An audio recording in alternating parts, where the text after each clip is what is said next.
Happy 4th of July, ladies, gentlemen, boys, and girls, and welcome to the historic Holman Stadium for today's FCBL matchup between the Westfield Starfires and your Nashua Silver Knights. Fans, please turn your attention to the mound for today's first pitches, brought to you by Wally's Heating and Air. First, please welcome to the mound, Leon O'Neill.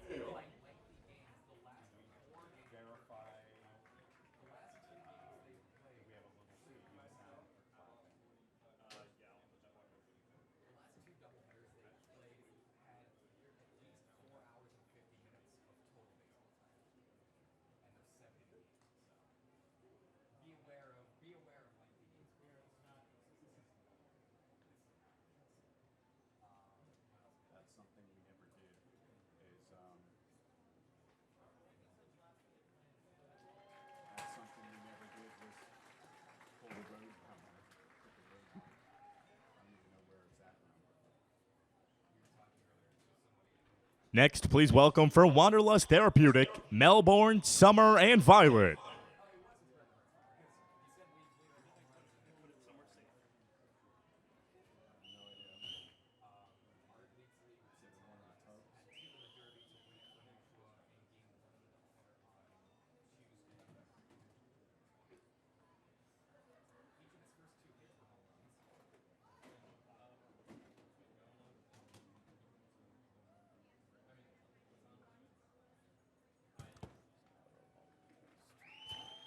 Let's give a hand for our first pitches today.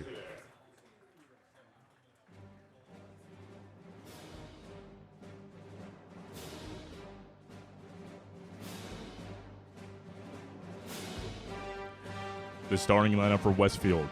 Leading off for the Starfires from Boston College, the second baseman, number 8, Julio Solier. Batting second from Hofstra University, the left fielder, number 23, Luke Masiak. Batting third from Central Connecticut State University, the designated hitter, number 25, Gianno Merlonghi. Batting fourth from Kansas State University, the first baseman, number 46, Chandler Murray. Batting fifth from Washington State University, the third baseman, number 7, Trey Cruz. Batting sixth from the College of Charleston and doing the catching, number 14, Jaden Novak. Batting seventh from Central Connecticut State University, the shortstop, number 30, Jackson Hacker. Batting eighth from the University of Louisiana at Lafayette, the center fielder, number 19, Caleb Stelly. Batting ninth from Millersville University, the right fielder, number 32, Sam Morris. Pitching for the Starfires from Georgia Tech University, the number 18, Cody Carlisle. The manager is Paul Bonfiglio. The assistant managers are Scott Ross, Joe Colucci, Nate Cormier, and Zach Gitshire. Reach up so it's out of.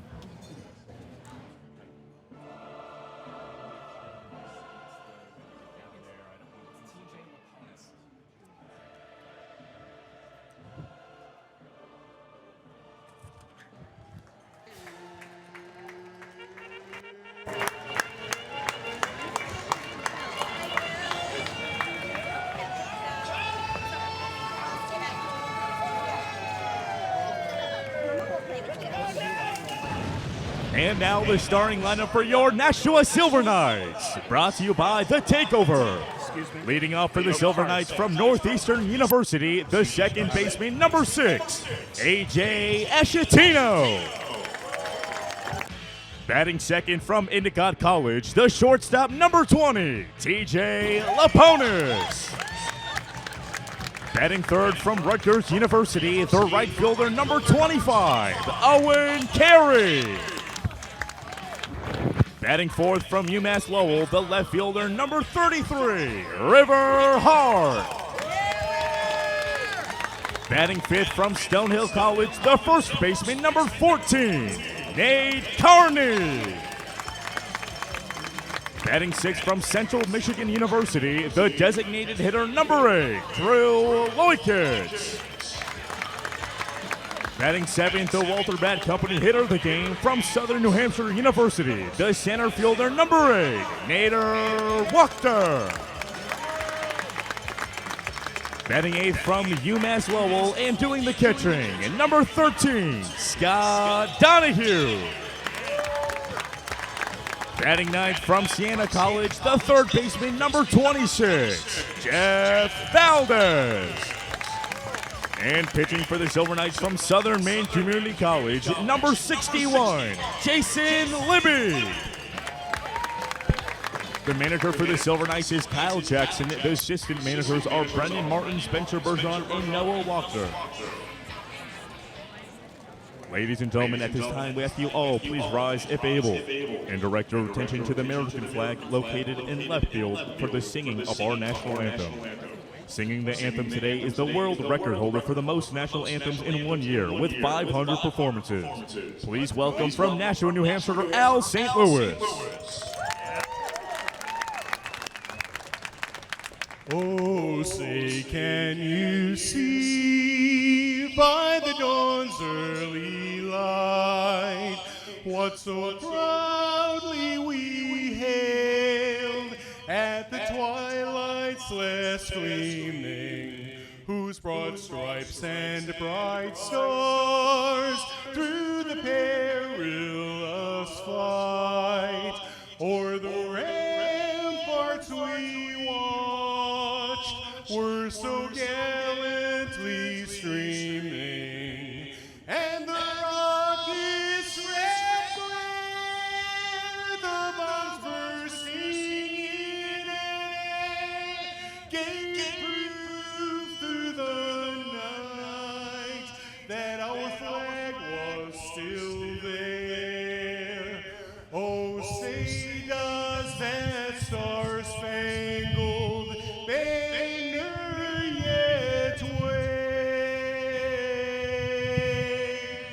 o'er the land of the free and the home of the brave?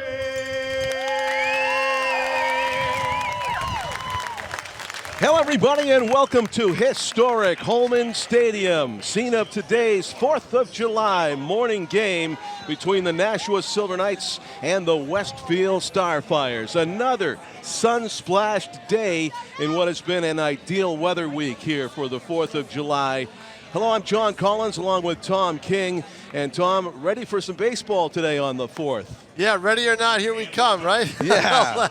Good crowd filing in. Yeah, good crowd. They're still coming in, John, as I expected. I imagine a lot of late arrivals, 11 a.m. game on the holiday. But it's this was a great idea that was came up in a board in a meeting with Cam Cook and the city and and some of the planning they were doing about 3 years ago. And this is the third straight year they've done it. And in my mind, it's been a huge success. So about the other teams, I know there's 2 other home games today in Vermont and Brockton. Did they not do it before this year? Oh, they've had games on the 4th of July. Nashua used to go to Pittsfield. Right. So this was the first time Nashua's done it. Don't forget. Don't forget, John, the city takes over the stadium on the 4th of July. Yeah, they had to agree to this. They have all sorts of, they not only agreed to it, they co-sponsored it. Nice. So good move. Yeah, well, what they did was they set up a link online where you could get tickets for 500 limit, right? There was a 500 ticket limit set up, and the city paid for those. Free admission. And so you get free tickets. And also today, kids under 12 free, and the tickets were only $5 a game. So it's if you had to pay for them. So so you get 500 frees to start, and then the rest is all discounted and everything else. But you know what, John? It's a festive atmosphere. But in the baseball sense today, I really feel Nashua has to win this game today. They're running out of time. There is only a month left in the regular season. They are 15-19. In my mind, they ought to be a 500 team at least. Yeah, and 6th place out of the 8-team league. As we look at the leadoff batter, Julio Soler, the second baseman for the Starfires, facing James Libby of the Nashua Silver Knights, who throws a couple of pitches high and up out of the zone. Yeah, Libby, if he starts well, it continues. Sometimes he has a rough start to the game, but then he picks it up. And you see that right now as he's down in the count 3-0. All fastballs, but just missing the frame. And Soler, who is Boston College bound, in the fall. Looking for a walk here, perhaps swing. Was that a 3-0 swing? It was a 3-0 High swing. fly ball, and he's going to be out. And he's drifting over. And it wasn't a good swing either. It was No, a he got defensive jammed. swing. He got jammed. And Owen Carey makes the catch in right. you know what? Carey had to spot that off the bat because that looked like it was going to drop, and you see his cap is all the way over. He had to run a long way. So. Well, this is the 7th meeting between these two teams already this season, although Tom just pointed out it's getting late early, as Yogi once said. 3-3 against each other, and maybe the rule is they're just going to come out swinging because it's a morning game. Was that any indication right there? I don't know. We'll see. He didn't swing at the first 3 pitches, so who knows? Tom, when we watch baseball and you say this, I say this, you'll see something you've never seen again. A leadoff batter in a ball game swinging on 3-0. Yeah, you don't see it. Oh. Nope. Maybe if Aaron Judge was leading off, maybe you can expect it. But yeah, well, I just saw the Yankees grounded 2 double plays last night against Cincinnati Reds. Ooh, that's high trouble. down the line. That's trouble. Not that deep, and it's going to land fair. Yep. Base hit for Luke Masick, who's been on a tear all season. Yeah, but and the throw gets by, and an error will be charged to River Hart on the throw. Yeah, he missed some people. Yep, you got to throw. You got to get out there as the cutoff. He's throwing to second base to prevent the double, and it wasn't fielded well, and the ball goes through. I wasn't watching second, John. I don't know if anyone was there to retrieve the ball. Yeah, that could be a tough error. I had glanced down as well, Tom, to look at the next hitter. And that puts Masick in scoring position with 1 out. That's tough. And that was a fly ball to left that I thought if it carried, it would have been out. Line drive off the glove of the second baseman, Ashatino, and into right field. Yes, but that delay, because everyone thought he might catch it, prevents the run. Tom, you're our official scorer at the moment. Base hit? Oh, yeah. Okay. Yeah, I mean, I think he could have caught that ball, but it was, it took an inordinary effort to grab it. It was about a 100-mile-an-hour line drive off the bat of the league's leading hitter. Gianno Merlonghi just got that base hit. First and third, he's hitting .361 as the league's leading qualified hitter, and he's inching off the bag as if he might go. But here's what I'm seeing, John, the last week. Okay. Strike called on Chandler Murray from Kansas State. I'm seeing a defensive issue all of a sudden with this team. They had been very solid defensively through the first month and a half of the season, and I'm seeing them start to show some holes defensively. Now, they had some injuries in the infield. That didn't help. But, plays like the simple throw to second base, got to be fielded, got to be caught, stuff like that. They need to be able to shore up some of this stuff. There goes the runner. It is a strike call. And the run's going to score. And it is double steal. A 1-0 lead for the Westfield Starfires on the back end of a double steal. As taking the bag at second is Merlonghi. Probably not a wise play by the Silver Knights by catcher. Donahue to throw it down there. No, Especially because he had a monster jump. Yeah, pump to second and then look to third to see if you can catch the guy off the bag. Yeah, exactly. You notice the bags are red, white, and blue today. You took the words right out of my mouth. Huh? Great minds think alike. And we did. We all looked at the third base bag and said it's blue. Right, exactly. And the only reason it could be blue. You know what I was thinking? I said, where'd they get the Frisbee for the base? Yeah. They just broke off a piece of a boogie board and threw it down. 2 balls, 2 strikes to Chandler Murray out of Honolulu, Hawaii. He's set Aloha 1 home run on the season. Libby could do himself a favor by getting ahead of the hitters. That hasn't helped. He's been behind just about everybody. His count's gone full here on the cleanup hitter for the Starfires. He looks to drive home the team's second run here in the top of the first. That looked like a strike, but it must have been low. That was a tough take. Ball 4, and not liking the call was Libby. Well, it's tougher to call him from up here, Tom, but just over the years, I don't see how that one missed. I know it. And especially, how do you take that on 3-2? Anyway, good job by Murray to get on base. You hope. Yeah, you just hope. You exactly. hope. You hold your breath. You held your bat up, so you hope for the best. So here's Trey Cruz. Nash was looking for 2 here. That would be a great way to end this inning. Cruz got some power. He's got 4 home runs on this season. See, the problem that Libby has, he hasn't had, I don't think he's had strike one yet. No, you're right. He went 3-0 in the leadoff hitter. The 1-0 pitch on the way to Trey Cruz. Outside and low, 2-0. He's got to pitch to contact. Yeah. You know, how many pitches do you see that, John, when there's a couple of mistakes in the field? I'll tell you what. A little wary of it. Cruz is salivating right here after coming off a 4-for-5 player of the game night last night against Brockton, looking for a 2-0 cookie. Let's see what he gets from James Libby. A couple of looks at the second, and he takes a hack, but it was actually a good pitch on 2-0 over the outer third. Was. Just a little anxious on that pitch.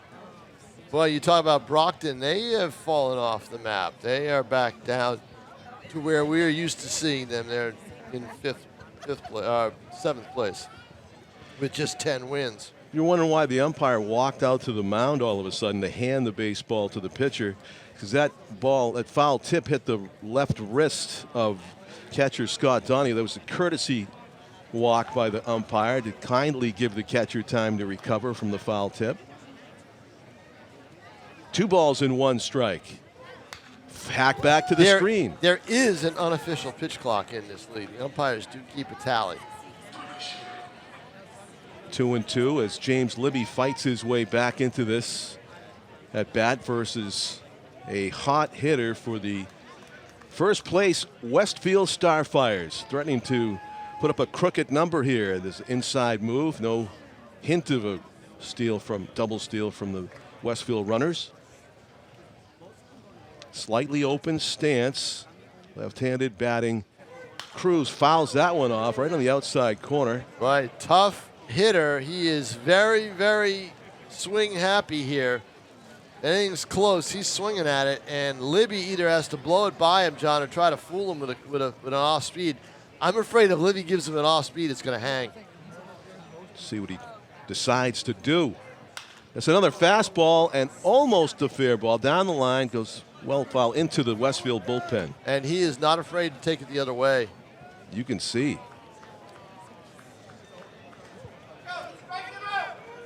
Two-run home run against Brockton to give his team the lead in a slugfest yesterday for Westfield, winning 16-14. Oh, jeez. That could not have been. Now that's a good pitch. Down and in, out of the strike zone. He's swing happy, right? So you don't give him a pitch that he can really barrel up on, and that is exactly what Libby did, a big strikeout. You nailed it, Tom. He was way out in front after a steady diet of fastballs, and it's just a great pitch. That one didn't hang. That's what you're worried about. He kept it down. Well, it just wasn't a ball over the plate. He kept it down and in. Yep. Now you got to be careful strikeout. here. Yep. 2 outs. I don't mean to. Yes, I do. No, I don't. Yeah, swing. Exactly. Strike 1 to Jaden Novak. Hard-hitting catcher out of Charleston. Gonna get some more glue stick on that bat handle. Some players go with those rubberized wraps that you have where the hands go on the bat, and some just stick with the old-fashioned pine tar and or glue stick. 0-1 count now as James Libby tries to get out of this with limited damage.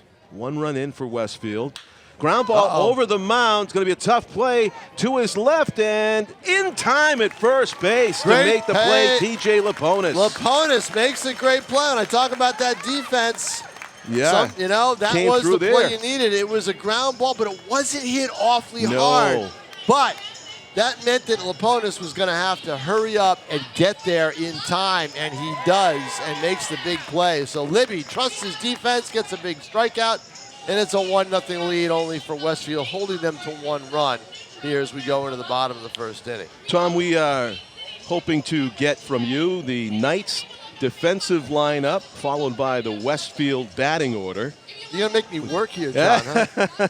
Well, we like to hear your voice. I could do it too, I suppose. Well, for Nashua. Yep, in the field. For Nashua, let's do their lineup, John, because they're coming up. A.J. Ascentino is leading off. Now, he's new. I haven't seen him yet. He's playing second base. T.J. Laponis, the shortstop, hitting second. Owen Carey from Londonderry is hitting third in right field. River Hart is in left field. batting cleanup for Nashua. He had 2 home runs in a home run derby, the only home run derby Nashua's had this year, and that was Tuesday and in the first game of a doubleheader at Westfield. Nate Kearney he's headed for Stonehill. He's a first baseman. He'll hit 5th. Drew Loikitz, who's been hurt, so they've kept him at DH for now, and he'll hit 6th. Nate Wachter, who is the Rookie of the Year in his conference, playing for Southern New Hampshire University, he will hit 7th and play center field. I don't see Tommy Allers in the lineup today. That's the first time I haven't seen that. Scott Don have to find out why he's not in the lineup. Donahue is catching, hitting 8th.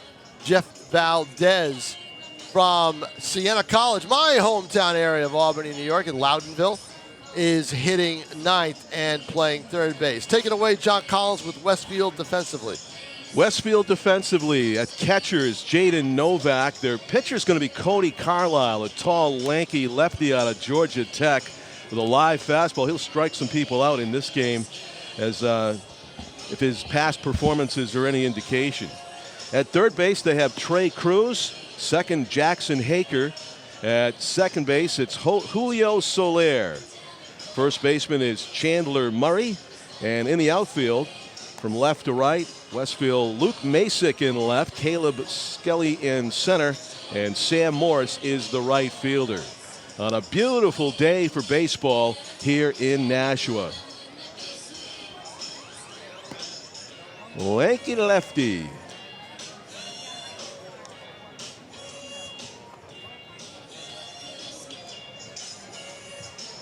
Certain body types just stand out at you when you play a lot of baseball, and it's like when you look at Cody Carlisle, I'm sure it probably happened earlier in his childhood, but somebody probably took a look at him and said, "You look like a pitcher."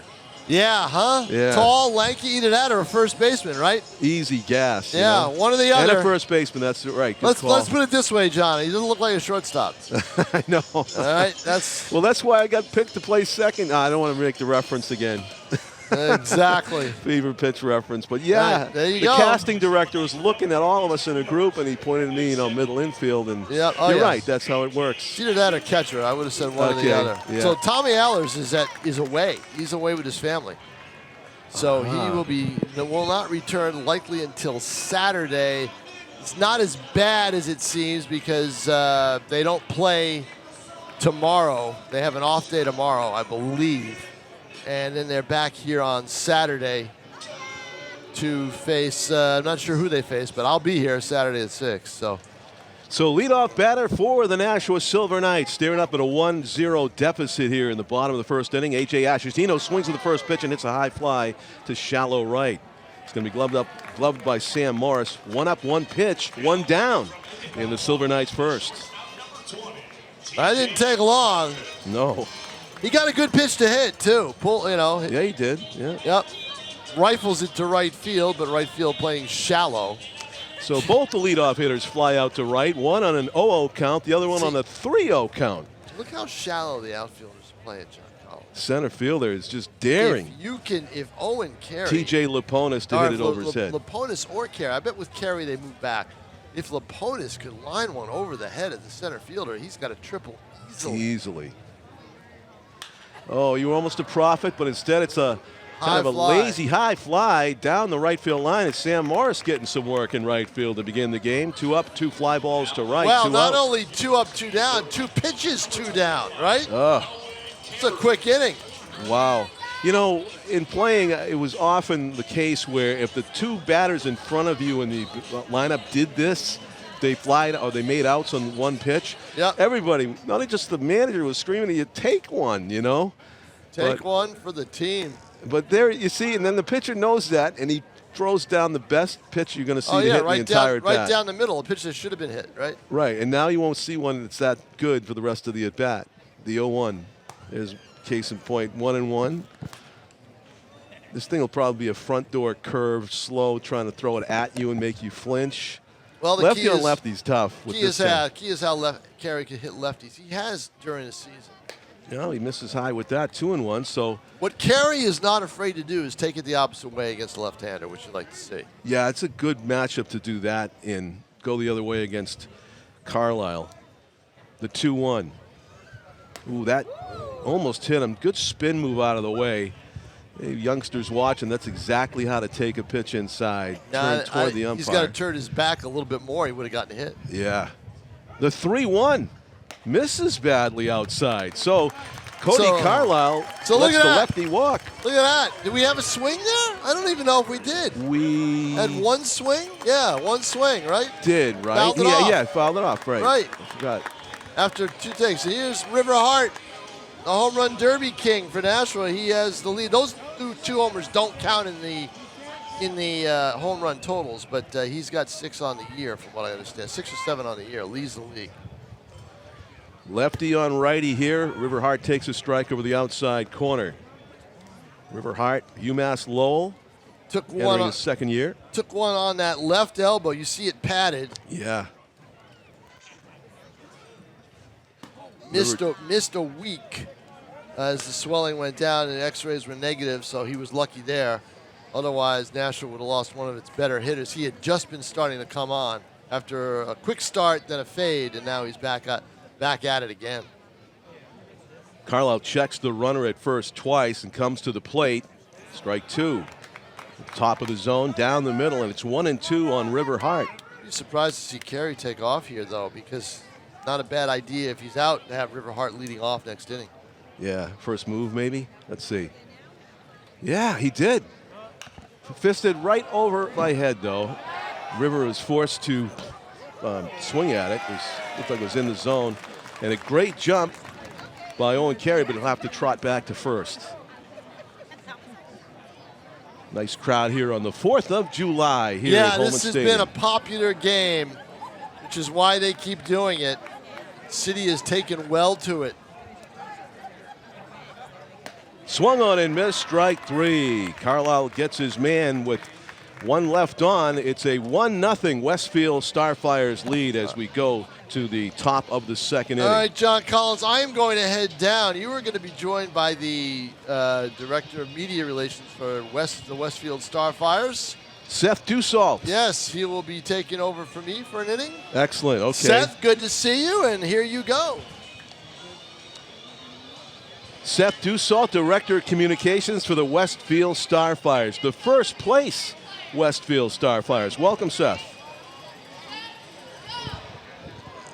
First question, I'm hugely curious. I saw a listing of the standings that had you guys with a tie. 18, 10, and 1. Is that true?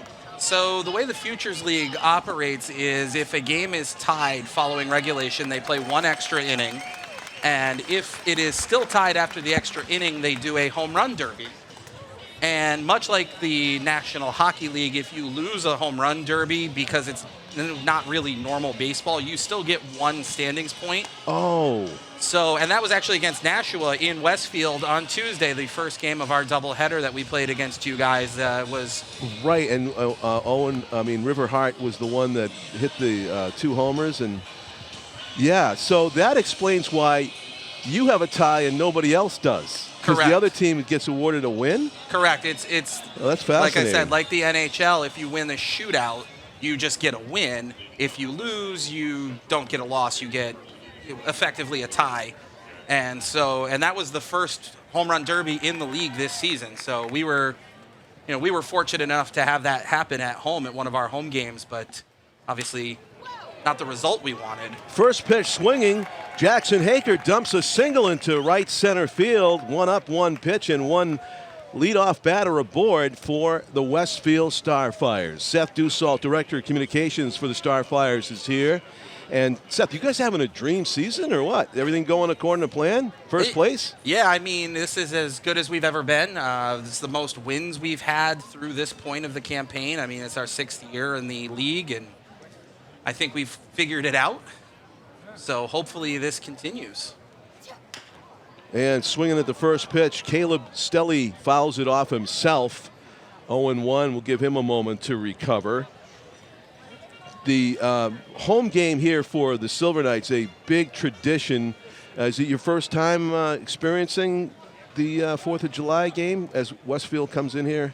I'm pretty sure we were here on the 4th of July a couple of years ago, but it was still, I think it was 21, so it was still coming out of COVID, so it wasn't quite as much. Right. But I've been up to Nashua probably 25 times at this point because I've been with Westfield since our first season. So where are you a native of? East Hampton, Massachusetts, which Oh, is great, okay. right, literally kind of in between Springfield and Westfield. So you appreciate what a challenge Starfires is for a Boston accented person.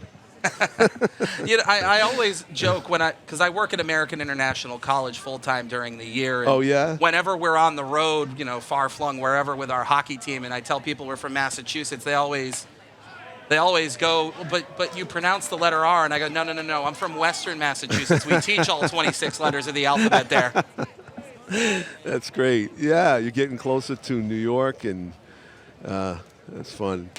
My son actually makes fun of me. He grew up here in Hudson, Nashua area, and he repeats a lot what I say when I'm off air because I recapture my roots when I'm off air. 2-2 to Caleb Stelly as the Starfires try to put a rally together here. That's a perfectly hit high bounder by Stelly. Throw to third base. They'll have a play.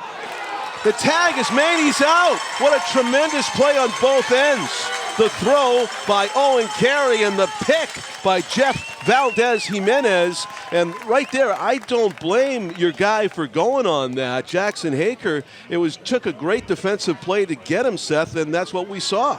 Yeah, that's a great throw from Carey in right field, right on the money, right where it needs to be. You want it to be on the glove side of the bag. It was, and Haker is out. Stelly taking second on the throw, though, so good heads-up play by him, and at least if you're Westfield, you have a runner in scoring position still. 9-5, what a way to make an out, as Dolly Parton might put it. One out here in the second inning.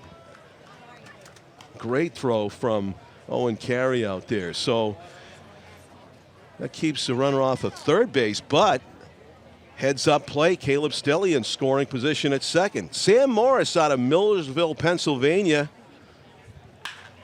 Rips one to center on a line. It's caught. Runner's got to get back. It's going to be a throw to second. A little bit high. That would have been close. 2 out. As Stelly scrambles back. Morris hit it about 100 miles per hour, but good play in center by Nate Wachter to snag that one. At first second, I thought it might go over his head. Yeah, that was on a line. It's a good defensive play by Wachter to get the glove up there. And You've got a ton of great offensive numbers on this Westfield Starfires team, Seth. yeah, we've built this group to try to score a bunch of runs. We had 16 last night in Brockton, so it's clearly working. Runner's going to advance on that wild pitch. When you have a number 9 hitter hitting the ball like that, that's a good sign. Yeah, and we have a deep group. I mean, Morris, Millersville kid, Division II, but he was an all-conference in the Pennsylvania State Athletic Conference this year. Is a .317 hitter for the Marauders. Just really knows how to hit the ball. When you have a senior in the 9 slot, right? They're just veterans. They know how to do it. Julio Soler up for the second time. Hard line drive's going to slice right into the glove of Carey, who's had a tremendous defensive inning out there. Out number 3, 2 hard hit line drives to the outfield, but no runs to show for it for the Starfires. As we go to the bottom of the second in a 1-0 game, Westfield leads. So Seth Dutton, our Director of Communications for the Westfield Starfires, is in. The first 500 tickets given away free by the city of Nashua today. I think that was kind of a good move, Seth. Do you guys do anything like that, or you have to work with the city, or is it the city of Westfield? Yeah, so we do. We partner. One of our major sponsors is Westfield Gas and Electric, and so every year they do.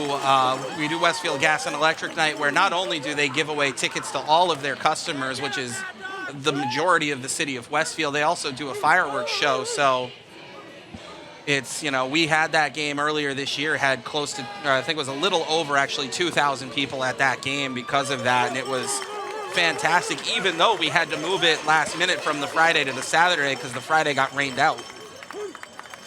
I apologize, Seth. I called you Dutton. I know a Sean Dutton, so it's my fault there. Seth Dussault, Director of Communications for Westfield. This is a guy who, you look at him, Cody Carlisle, your starting pitcher, and you just say, oh, that's a pitcher's body all day long. Yeah, and he's been fantastic for us since getting here. A couple of really strong long relief outings. His debut in Brockton, he threw a couple innings, gave up, I think it was 1 hit in 2 innings with 3 or 4 punch-outs, 8th and 9th, got the save that night in a game that was back and forth, and he stopped the bleeding for us there. He's been, he's just solid. He's consistent. He does what you want. You got a lefty who just throws strikes, doesn't miss over the middle, doesn't walk a ton of guys. And at the end of the day, you don't need to necessarily be throwing 97, 98, but what you need to do is avoid giving the runners or giving away free runners, and he has done that. Nate Kearney out of Stonehill College will draw leadoff duty for the Nashua Silver Knights. Another lefty on lefty matchup, not optimal if you're on the receiving end as the hitter, facing the tough Georgia Tech lefty Cody Carlisle, who carves off a sliver of the outside corner with that fastball. Strike one. It's kind of got that crossfire delivery. And anytime you're combining a lefty with a tough arm angle on top of it, it's really tough for the hitters to pick up on. You saw that first pitch and how it broke off that outside corner at the last second. That is brutal no matter what side you're batting from. It is. That's one where you kind of hope you can go the other way. Like Kearney does there, and it's a tough play. It's going to be an infield hit for the Silver Knights leadoff batter here in the second inning. Trying to even things up if they can, trailing Westfield 1-0. I understand that these two teams kind of have a short history of playing lengthy ball games. Yeah, we've had a couple of doubleheaders this season, and they're 7-inning games when they're doubleheaders in the Futures League, but that hasn't stopped it from taking 5.5, 6 hours to get it done. Just lots of scoring, lots of base runners. These are two teams with strong offenses and good coaches, so the players are well-versed in exactly what to do. Healthy hack there by the Silver Knights designated hitter, Drew Leukitz. Foul tips it into the mitt for strike one. Leukitz had a great day at Bullens Field the other day. At shortstop, made some really strong defensive plays, had a couple big hits as well. Let's see if he can keep it going here on our Independence Day morning start. As it's only 11:36 a.m. and everybody woke up ready for some baseball. We knew it was a festive, special occasion when Al St. Louis sang our national anthem. Carlisle's pitch grounded back to the pitcher, off his glove, slows it down. Tough play at first, in time. Good running play by Julio Soler for Westfield to get the first out of the inning. Down to second goes Kearney as Leukitz is retired. That's such a tough adjustment to make as a second baseman, and especially for a high school senior going into his freshman year. But Solier is already, you can tell watching him, he's way better than you would expect somebody at his age on both sides of the ball. He's really polished for a high school senior, and that's why a school like Boston College wants him.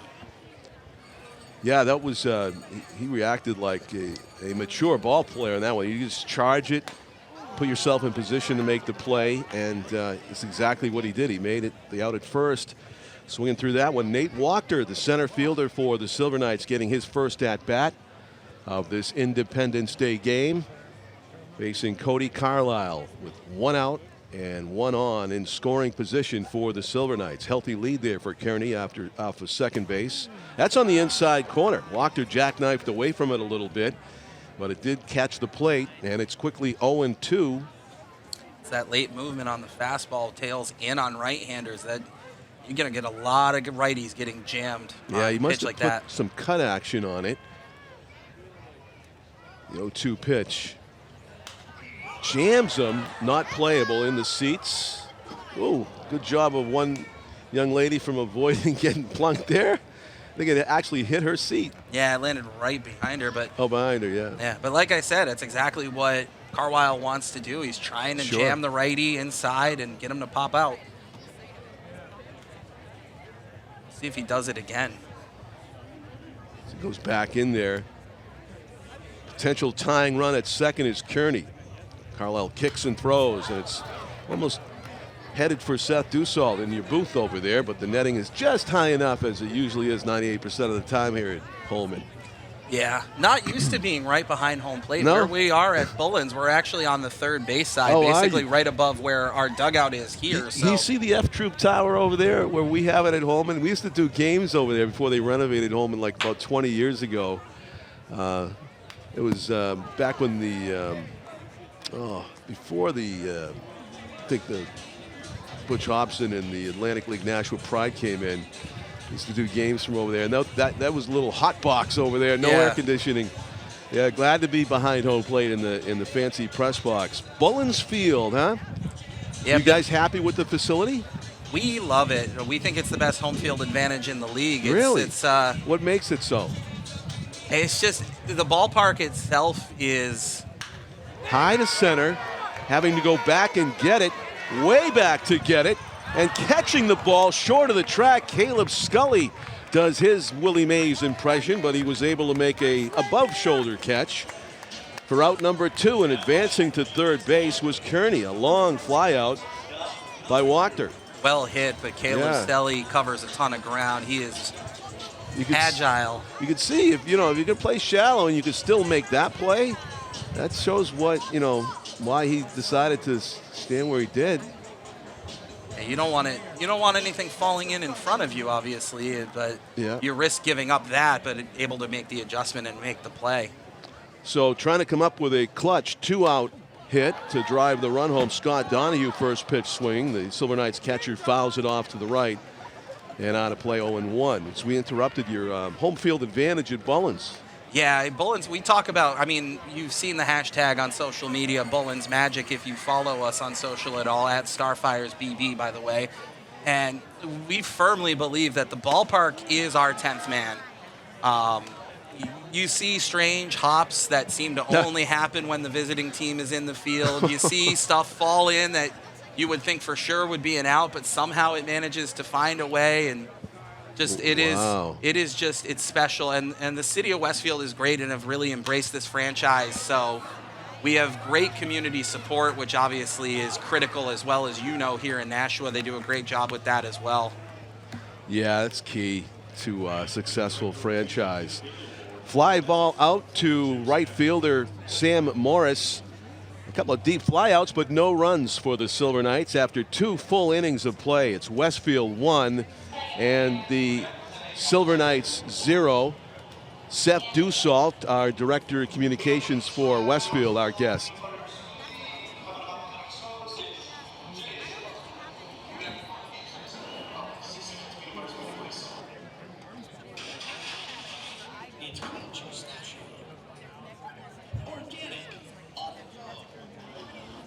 Seth, can't thank you enough for joining us for all the great information. And you know what? It sounds like might be a good idea if you have a free time the rest of the summer to plan a little Western Massachusetts vacation around Bullens Field, take in a game. Well, I do the play-by-play for the team too, so it's a lot. I'm all over New England all the time.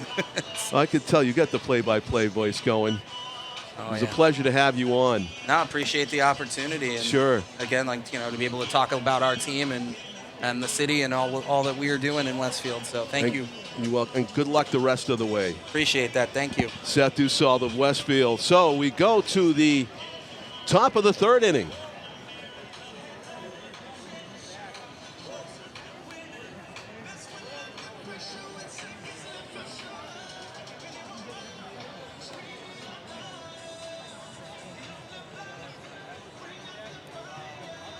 So the Silver Knights, let's go defensively for Nashua. At catcher, we got Scott Donahue. Doing the pitching, Jason Libby back out there for a 3rd inning of work. Jeff Valdez Jimenez is the 3rd baseman. TJ Laponis at short. Both those guys have made nice plays already. AJ Ashatino at 2nd. Nate Kearney's the 1st baseman. In the outfield, River Hart, Nate Wachter, and Owen Carey. The batting order for the Westfield Starfires. Back to the top of the order, Julio Solier. Luke Masick bats 2nd. Gianno Merlonghi, the leading hitter, is in third spot in the order at the designated hitter. Chandler Murray, the cleanup batter. Trey Cruz batting 5th. Jaden Novak, 6th spot in the order. And the bottom 3, Jackson Haker, Caleb Stelly, and Sam Morris rounded out. A lot of first pitch swinging in this game as the ball's fouled off to the right by Julio Soler, the 2nd baseman for, that was actually Luke Masick, who is the left fielder for the Westfield Starfires. The 0-1 pitch curveball stays up. It's hit very deep to right center. It's a long run and a diving catch made in center field by Nate Walker. The play, well, they've had a couple of nice defensive plays. The throw by Owen Carey to get a runner at third, and that diving catch in deep right center by Walker. Just brilliantly done to keep the leadoff batter of the inning off the bases. Luke Masick absolutely robbed of a double or more there by Walker. Had a long way to go for that opposite field ball. Gianno Merlonghi, league's leading hitter. He was itching to swing at the first pitch too, you could just tell, but Libby's pitch is up and in for ball one. That one is off the plate outside. 2 balls and no strikes. These Westfield hitters have been hitting a lot of long and hard line drives to the outfield. 3-0. We saw a leadoff batter in a ball game swing at a 3-0 pitch. It wasn't Merlonghi, it was Julio Solier, but Merlonghi may swing, you never know. That was right down the middle, 4 ways, but he held off. Did Merlonghi, batting .361 entering the game. He's got a base hit to start here, and now a walk on base safely his first 2 times. So a 1-out runner aboard for the Starfires, and here's Chandler Murray, who drew the other walk allowed by James Libby back in the first inning. Looking down at his third base coach and manager. Murray from Honolulu, Hawaii. Plays ball at Kansas State. Lines one to right field. Base hit all the way. Fielded on a couple of hard hops by Carey, and he'll get it back into the infield. Stopping at second base was Merlonghi. So 2 runners aboard with 1 out, and here's Trey Cruz. The player of the game for the Starfires yesterday. Had a tremendous day. 4 for 5 with 3 RBI and a 2-run homer to put Westfield ahead in a 16-14 victory. And he's probably licking his chops at this opportunity here. Feeling good at the plate. 5 hits so far for the Starfires as Murray just added to it. Trey Cruz awaiting the offering from Libby, up and in. 1 ball and no strikes. Of course, James would love to induce a double play here. Would be our first double play of the game if it happens. Fouled off the catcher's mask, it looks like. Our home plate umpire is going to walk to the mound and allow Scott Donahue a few moments to recover from that jolt. Off the bat of Cruz. Not an easy position. Great crowd on hand here. Some of the kids taking advantage of the play area down the third baseline. Also people in the picnic area in left field. And of course the iconic low red brick wall in left. The Brooklyn Dodgers alumni. The pitch up and in. It's 2 balls and 1 strike. He's gotten behind on the count to a lot of these Westfield hitters. Not a good idea for a team that's been pounding the baseball through 29 games so far. It's the game number 30 on the season for the Starfires. That's a strike. 2-2. Apparently not what Trey was looking for, but clearly a strike all the way. So Libby trying to come up with a big strikeout here if he can, or a double play. Trey Cruz having other ideas. Batter for Westfield. Take strike 3 called. That had a little bit of comeback spin on it, I think. Cruz is going to mildly protest the call. He thought it was ball 3, but he is going to be walking back to the dugout. Caught looking. 2 out. Great pitch there from James Libby. That was a Greg Maddux special. Kind of started out off the corner and had that 2-seamer spin to bring it back over just enough, according to our home plate umpire. Fastball is up. 1 ball and no strikes to Jaden Novak, hard-hitting catcher for the Westfield Starfires. trying to come up with some 2-out clutch hitting. And Libby trying to shut this threat down. This is high and inside, up and away.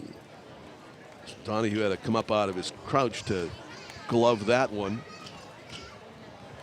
Westfield playing back fairly deep on the left side for Novak. Throw to first base, and they got him.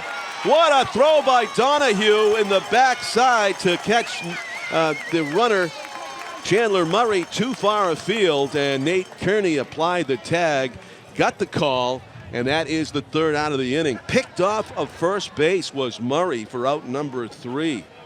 Great throw from Donahue. So as much as Silver Knights may have been struggling defensively of late, that was a terrific couple of at least three defensive gems so far in this one. We'll take a break. You're watching Nashua ETV's telecast of the 2024 Independence Day Classic at Holman Stadium. The Silver Knights versus the Starfires will resume after this.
We are back. John Collins along with Tom King and our executive producer Pete Johnson has again assembled an A-team for this one, 4th of July game here of 2024 at Holman, as we have Dan Young, Michaela Savageau, Tim and Dylan as well, manning the cameras and the controls, and we are very pleased to bring you this game. Thanks again to Seth Dussault of the Westfield Starfires for joining us for the last couple of innings. Coming up at Holman Stadium, let's see, we are at July 4th, so looking at the promotional schedule, if you're thinking about maybe a good game to take in soon, July 4th, next game will be this Saturday evening at 6 o'clock against the Worcester Bravehearts here at Holman, and then they are on the road for about 3 days before they return home for Wednesday and Thursday night, back-to-back games on Wednesday and Thursday of next week. So plan accordingly. Some of the special events that are coming up. Thursday, July 18, Alzheimer's Awareness Night. July 25th, U.S. Military. First pitch swinging for Westfield, popping it up on the right side. Actually, for the Silver Knights was Jeff Valdez Jimenez. So Jeff had to wait till the third inning for his first at-bat. And he only saw one pitch, pops up to the first baseman, Chandler Murray. One up, one pitch, one down in the Silver Knights' third inning.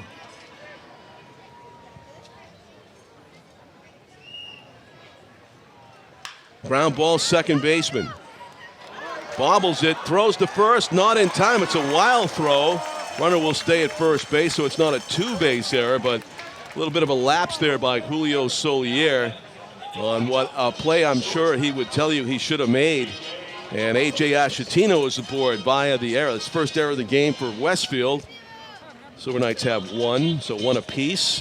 And that could prove to be significant with the Silver Knights trailing 1-0 instead of 2 out and nobody on. It's 1 out and a speedy base runner at first in A.J. Ashatino. Two-hitter in the order, T.J. Laponis looks at ball one, breaking ball low and in. Star-spangled uniforms for the Silver Knights today in honor of the 4th. And red, white, and blue bases. Foul straight back to the screen.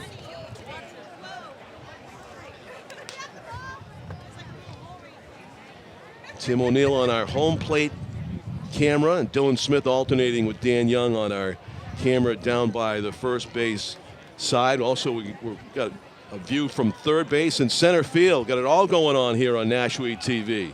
There goes Ashatino, a monster jump, and he's going to trot into second base, standing up, no throw from Jaden Novak. And that was wise of him because he had no chance to throw the runner out. Another first move steal where you just guess that the pitcher's not throwing over there. You can never tell with the lefty pitchers. They pick up that front foot and they might throw to home, they might throw to first. You almost have no way of telling with many of them. 2 balls and 1 strike. Of course, you neutralize that advantage when you get to second base. With a lefty, it's actually a kind of a liability for lefties once you get past first because they're back to you at second and third. 2 balls and 2 strikes is the count to TJ Laponis, and count's gone full. Good battle here. Third inning, bottom of Silver Knights hosting here at Holman and trailing 1-0 to the first place Starfires. Came in with a record of 18-10-1. The one indicative of the home run derby that they were in against the Silver Knights. Waving at a pitch above the zone there. Laponis goes down. Second strikeout of the game for Cody Carlisle, the left-handed starter for Westfield. That'll bring up the 3-hitter Owen Carey. He's kind of trying to come up with a clutch hit here to tie the game if he can. And plate Ashatino from second base. They play him, Westfield, defensively straight away at all positions. That is a generous strike call. Probably closer to the stripe of the righty batter's box than the outside corner, but getting the benefit of the doubt there with that terrific angle. He's basically throwing it from where the second baseman stands. That's the kind of angle. That one misses, though, clearly outside. 1-1 is the count.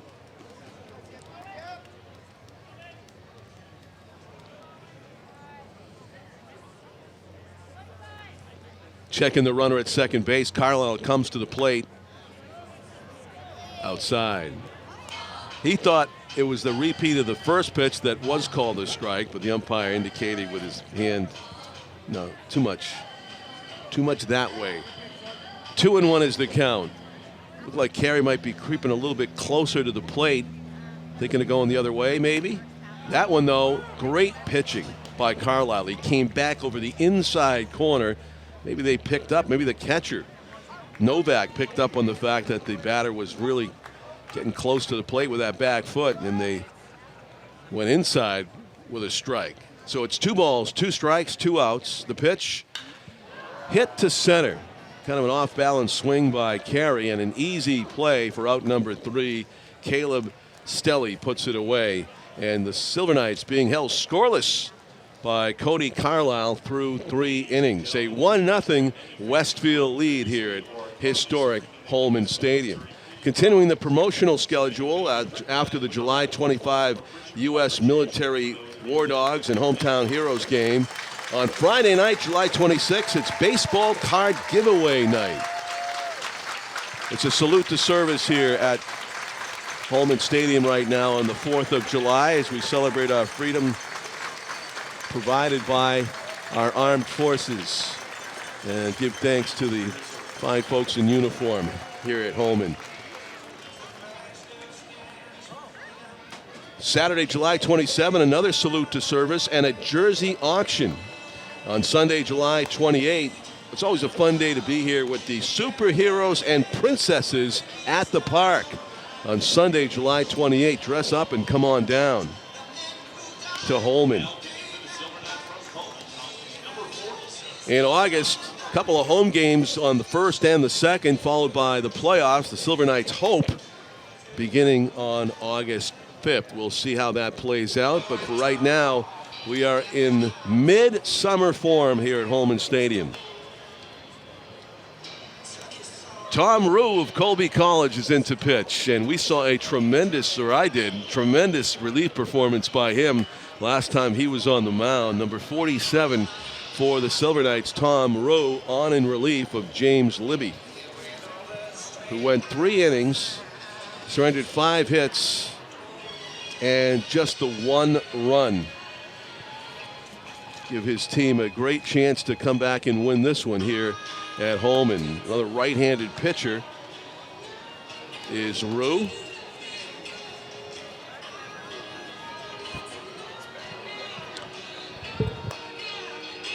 Tom King.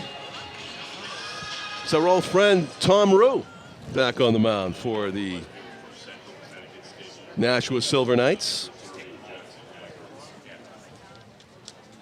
And to the plate to begin things here in the 4th inning is Jaden Novak, the Westfield catcher.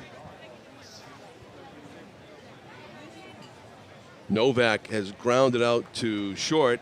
A nice play by TJ Laponis on a ball that was ticketed for center field on the ground. Takes a strike high, 1-0.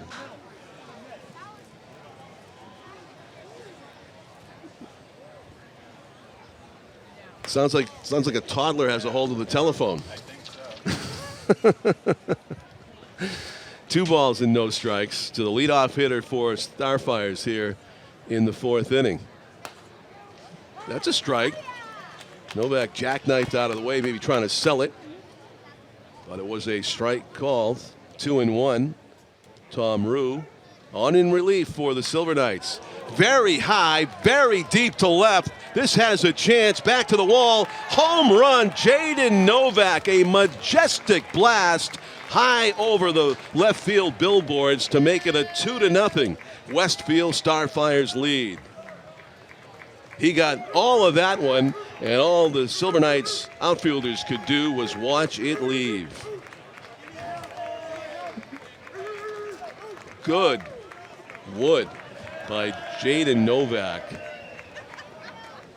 out of Charleston. So 2-0 lead now for Westfield. That was a leadoff hitter home run by the Starfires. Jackson Haker to bat now with no out and no on after the home run celebration by the dugout. Big hack fouls it off, 0-2. Silver Knights entering the game at 15-19, 6th place in the 8-team league. Not really their familiar spot in the standings at all at this point in the season. That's a check swing that'll look down at Jeff Kleiner. He says strike 1. And actually strike 3. Haker is retired by way of the K. So Tom Rue greeted rudely in his first batter there with the home run by Novak, but bounces back with the strikeout of Haker. Yeah, I don't know if Libby was on a pitch count or not. They had been hitting him. He was high in the zone. And then once he started to get the ball down, as I was over on the first base side, you could tell, John, if he just moved his wrist a little bit with his pitch, he was able to get the ball down. And that really helped him. And he was able to get out of the inning, plus a good defensive play with the pickoff at first base. But they were on him when he elevated the pitches. And that hurt, you know. And now rudely greeted with a home run, 2-0. Nashua just not hitting. Boy, the one thing's for sure is they're hitting a lot of fly balls. They haven't hit many on the ground at all, John Collins. No. You know, it's all been pop-ups or flies, while Westfield has hit line drives. Yeah. And that's what I see today, except that's a fly, you know, easy fly ball. So. Yeah, Stelly flies out to Owen Carey for out number 2. Whether it was a soft line drive, hard line drives or soft flies like that one, the outfielders have been busy today. No doubt about it. How about that throw? Owen Carey to the third baseman Jimenez. And great play. Two good defensive plays. Oh, Donahue with the pickoff throw, and then Carey, saving a big inning. Really took him out of a big inning with that throw to third base. And Wachter with a classic diving grab. That was a great in right center. Great grab. That's a rocket off the bat of Morris, who's the number 9 hitter, and has hit 200-mile-plus line drives to center today. One was caught. Rio does not base have, if he doesn't have good movement, if he doesn't have the stuff, and is around the plate too much. You say this about any pitcher, but it really is in particular with him. He gets hit. And that's the problem. His location around the plate, if he can't get the movement he needs on his pitches, because he came in and there's another play right to second base. They're going to try to throw him out, and he should have him. He's out. Yeah, caught stealing. Donahue's thrown out 2 base runners to end innings today. How about that, huh? Caught stealing is Sam Morris, who got maybe a poor jump, but still took a nice throw to get him, and that's what we got from Scott Donahue. But the irony is, Novak wouldn't have been up to lead off the inning had the runner not been picked off first, right? He would have faced Stillman Libby. Oh yeah. So and Libby was keeping the ball at least not line drive wise, not high and towering deep, even though they were on him.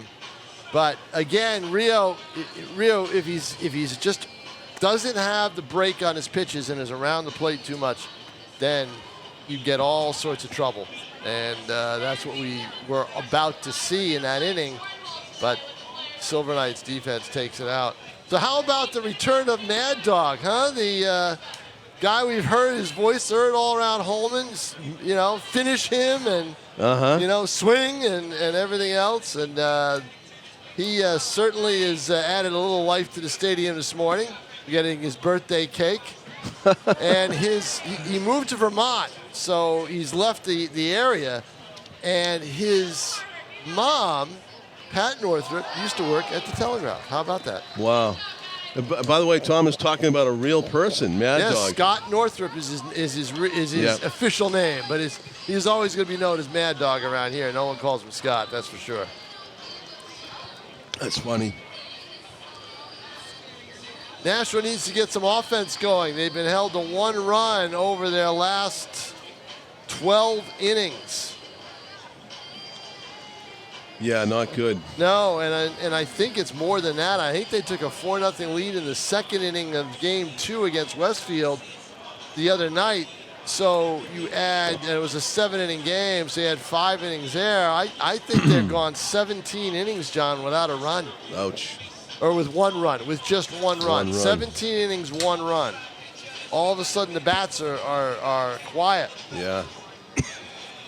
Silver Knights will send River Hart, Nate Kearney, and Drew Loikitz to the plate here in the 4th inning. River Hart, the Nashua native, playing in front of his hometown crowd on the 4th of July. Star-spangled uniforms today, Tom, right? They've worn these a lot. They have? Okay. Yeah, they've worn their salute to service uniforms, but these are the players' favorite uniforms from what I understand. They love these uniforms. And Cody Carlisle, pretty comfortable through the first 3 innings. River Hart's got that big swing, John. I got to think if he just cuts it down a little bit. More contact? Yes, no doubt about it. The 0-1 pitch is on the way. Got him to chase there, and it's 0-2. Sometimes he gets swing happy.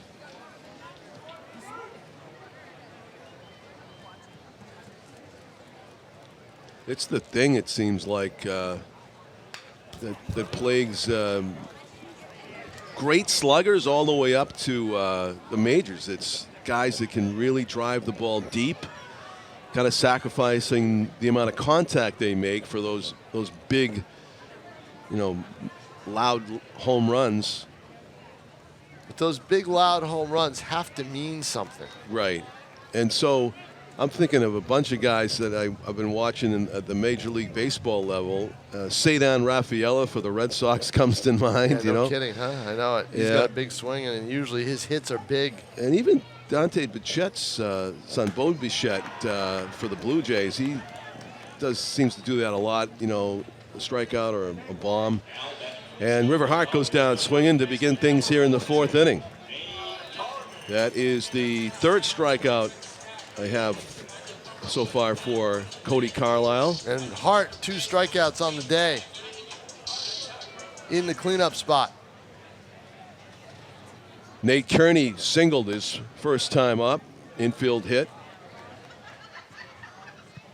Takes ball 1. Kearney right on top of the plate. It's actually his elbow's probably over the inside corner against the lefty. That's going to be a tough play. No, it's going to hang up. Left Wasn't fielder hit that hard. He got really underneath it. Yeah, he did. And also, Masick, left fielder, was really cheating in on the opposite field side. So 2 up, 2 down quietly here for the Silver Knights in the Nashua 4th. held the 1 hit, and it was just basically a ball that just Infield got hit. through. Infield hit, Yeah. yeah. Swinging a lot of pitches, but they've also haven't had too many hitters counts.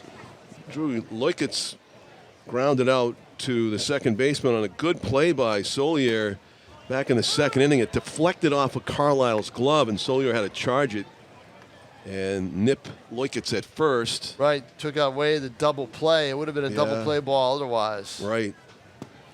Out in front of that breaking ball, it's Boy. quickly 0-2 as They are just swinging away. yeah. And not at good pitches. I mean, good pitches from the Blue standpoint. Sure. Leukitz putting on a clinic just about on his end. He wanted that pitch, I think, but it was low. I think so. 1-2. Leukitz tries to avert a 1-2-3 inning here against the Silver Knights. Checks his swing. It's in the dirt. What are they going to do? Call it a swing? No, the no first base- swing. 2 balls, 2 strikes, 2 outs. Jeff Kleiner, the umpire down at Yeah. first base. Working close to home on the 4th. And the pitch from Carlisle, ripped to left. That's going to get That's over the gonna get fielder's over his head, maybe and out. No, one short. hops the wall. Throw to second base, going to be close. Pretty good throw. Safe at second, and Okay. what a throw from left by Masick. Right, what a throw from left, but I'll tell you what. Why was it so close at second? Leukitz should have been there easily. Might have been caught looking a little bit. I think he was. I think he was caught looking at a ball he thought was going to be gone to the short porch in left field over the brick wall. In his defense, Tom, that was probably a 105-mile-an-hour line drive. Yeah, he shouldn't have been that close, And John. it was fielded very nicely Should off not the have wall. been that close. That ball was over the outfielder's head. He should have been halfway to second base by the time that ball landed. Right. You're a tough coach, man. I am.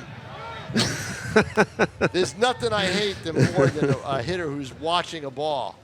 Yeah, right? especially one that really, if he was in Line fact, drive that hit, was yeah. not. Take off. That was and a get questionable home run Get from out the of that beginning. box and get around there. If it's gone, then you'll know about it by the Right. roar of the crowd. If you know? only because it was a very low trajectory. Right. You know, I mean, Mike Well, they don't see Stanton it. might get one of those They don't out, but see it that way because No? they're down on the ground. I mean, they're lower than we are, John. So they see the ball go elevate. That's They true. think it's going to rise. well, it's quickly 0-2 here on Donahue. Yeah, that's not good either. And another fly ball that's probably playable. No, it won't be. Into the bullpen.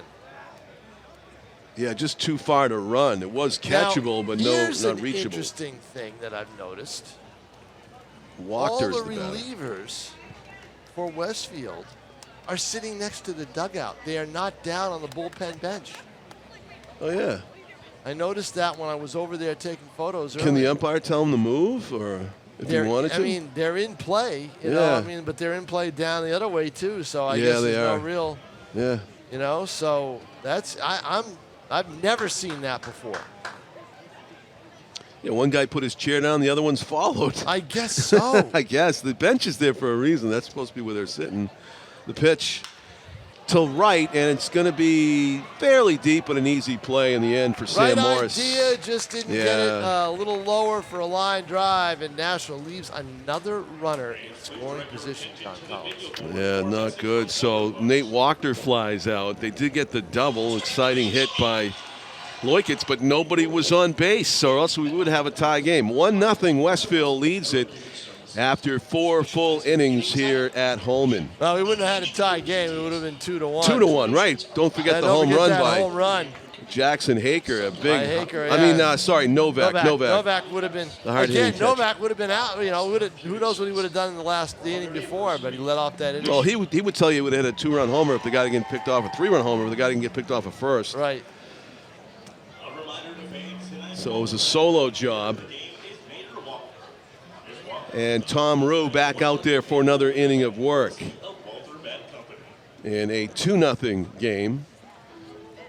Definitely the hits have been easier to come by for Westfield than they have for Nashua.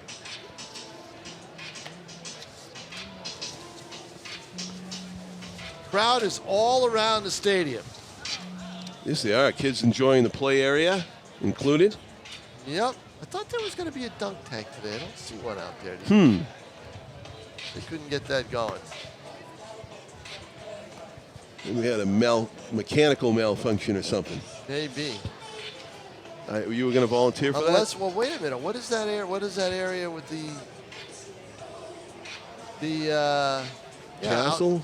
With the There's screened area up, just beyond the Volkswagen.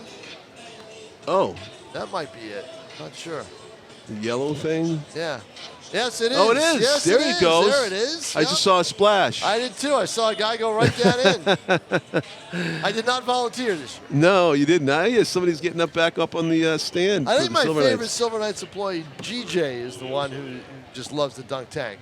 I can actually see the person sitting there waiting to get dunked. This is great. Yep, there he is. Yep. So standing at the plate when his teammate got thrown out stealing was Julio Soler. He'll be back up there for Westfield, leading off now in the 5th inning. I'll tell you what, though. You got a team that's hit the road at 7:30 in the morning or 8, whatever long it took them. Probably 7:30, I would imagine. Not a whole lot of traffic, you would think, on the pike. Oh, get you out of the way of that one. Tom Rue runners the line there drive we go. to center. He's around the plate again. Those are the hits he gives up. But you've got to figure, you've got to jump on them. They've been on a bus for 2.5 hours in the morning on a holiday where they probably would rather be going to the beach somewhere, right? Yeah. You're here. You got back late the night before. Granted, you got back from Norwich, but still, jump on them. Luke Masick batting for the 3rd time in this game. He's got a hit, a hard line drive out to center. 1 for 2. Fake the first by Donahue. Yeah, he was ready to go. Is a good. I don't think he was faking it. I think he was ready to go. Scrambling back pretty quickly with Solier. He's got a very modest lead for the first look of Rue. Let's see if he takes anything after. No, it's a very short lead. There he goes. Yeah. Skips away a little bit. It's not really a good idea to do that habitually. But stand that Rio's close. pitches don't exactly blaze their way to the plate. He throws a lot of off speed. Right. That would give him an extra second or two. Well, I've never seen a leadoff batter take a lead like that. It's so casual and so close to first and not down in a. That's not Ricky Henderson approved. No, Tom. he's not. And he's not. Trying to distract the pitcher. See, he takes a running lead. I don't know how you can go quickly either side that way. See, look, he takes a running lead. Look, watch. Oh, yeah. Now they throw him back. There's not a lot of trust on the part of Soler that Tom Rue's going to pick him off over there. Right, exactly. So worried about it. So his idea is to. There we go. Now he's in a posture. He's got that foot right on the corner. There we go. Totally difference here. Nope, not going. Not going. That would have been a good pitch to throw him out on a high fastball. And now it's 3-1. Instead, it's a 3-1. Good take. Good decision not to go by Solier, who. See if he dares. And they need Rue to eat up innings. Masick with a hitter's count. There goes the runner. That's a strike. Throw to second base to the first base side. Goes into center. They have him at third. Let's see. No, he airmails it, and it's going to be into the seating area of the pitchers. Again, the defense. Yeah, that's going to be on Wachter. Yep. For the 3rd run of the game for Westfield, as wreaking havoc on the bases, coming all the way around from first without a batted ball in play was Solier. Boy, I'd give scores. 2 errors on that play. Donahue's throw got by, right? 2 errors is right. 2 errors, yep. 2 throwing errors, catcher and center field. 2 throwing errors. Yep. 3-2 pitch on the way to Masick. Very high.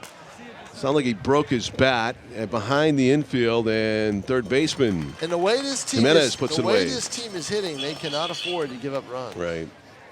Yeah, it hurts even more because of that. So 1 out, no on, and here is the 3-hitter. Gianno Merlonghi, the DH today, leading the league in hitting, coming in at 361 and improving upon that. 1 for 1 with a walk. Looks at ball 1. Tom Rue's pitch, high to center. Routine, can of corn for Wachter. Out number 2 as Merlonghi is retired. Chandler Murray now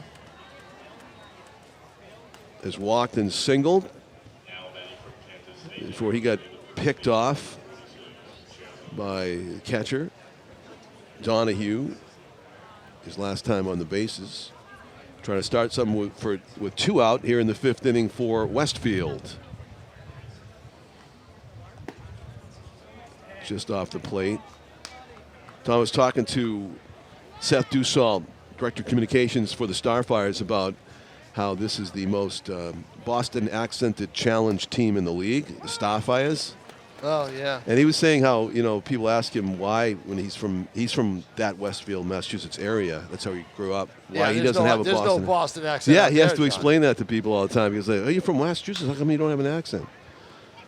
Ground ball slowly hit to the second baseman. Plenty of time still for the out. Out there. Yeah, huh? Closer to New York. So damage done though because of the Silver Knights, their own worst enemy in that inning. Surrender a run they probably didn't have to give up, and it's now a 3-0 lead for Westfield as the Silver Knights. 3-0 lead. They were looking for fun on the 4th. We're looking for some excitement. The Silver Knight bats are going to have to try to provide that. Some fireworks offensively is what they need. Yes.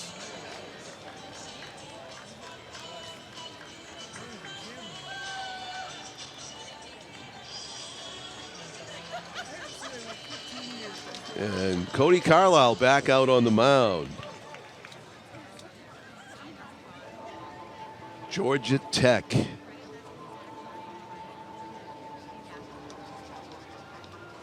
Yellow Jackets, right? Is that there? Yep. It's almost college football season. They're all excited Let's down there rush in Georgia. John. Let's not rush it. That's what I hate about the 4th. Right That's after true, the 4th, right? It's like all of a sudden everything just starts. You start thinking about the fall right after the 4th. And especially because you get more and more swamped with the training camp news and all that. Yep. So let's not rush it. Beautiful week. A lot of people do pick this for vacation week. Yes, they do. And they lucked out big time this year. Yep. A little different than last year, right? Yeah, huh? But hopefully it continues for the Silver Knights as they play on Saturday night against Worcester, 6 o'clock game. Bravehearts come in. And then the Silver Knights hit the road until next Wednesday and Thursday. They have games scheduled.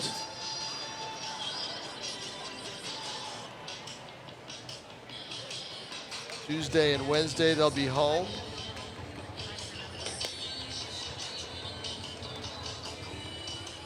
Finally, no home game Sunday. Thank you. Finally, a Sunday off. Right. Yeah.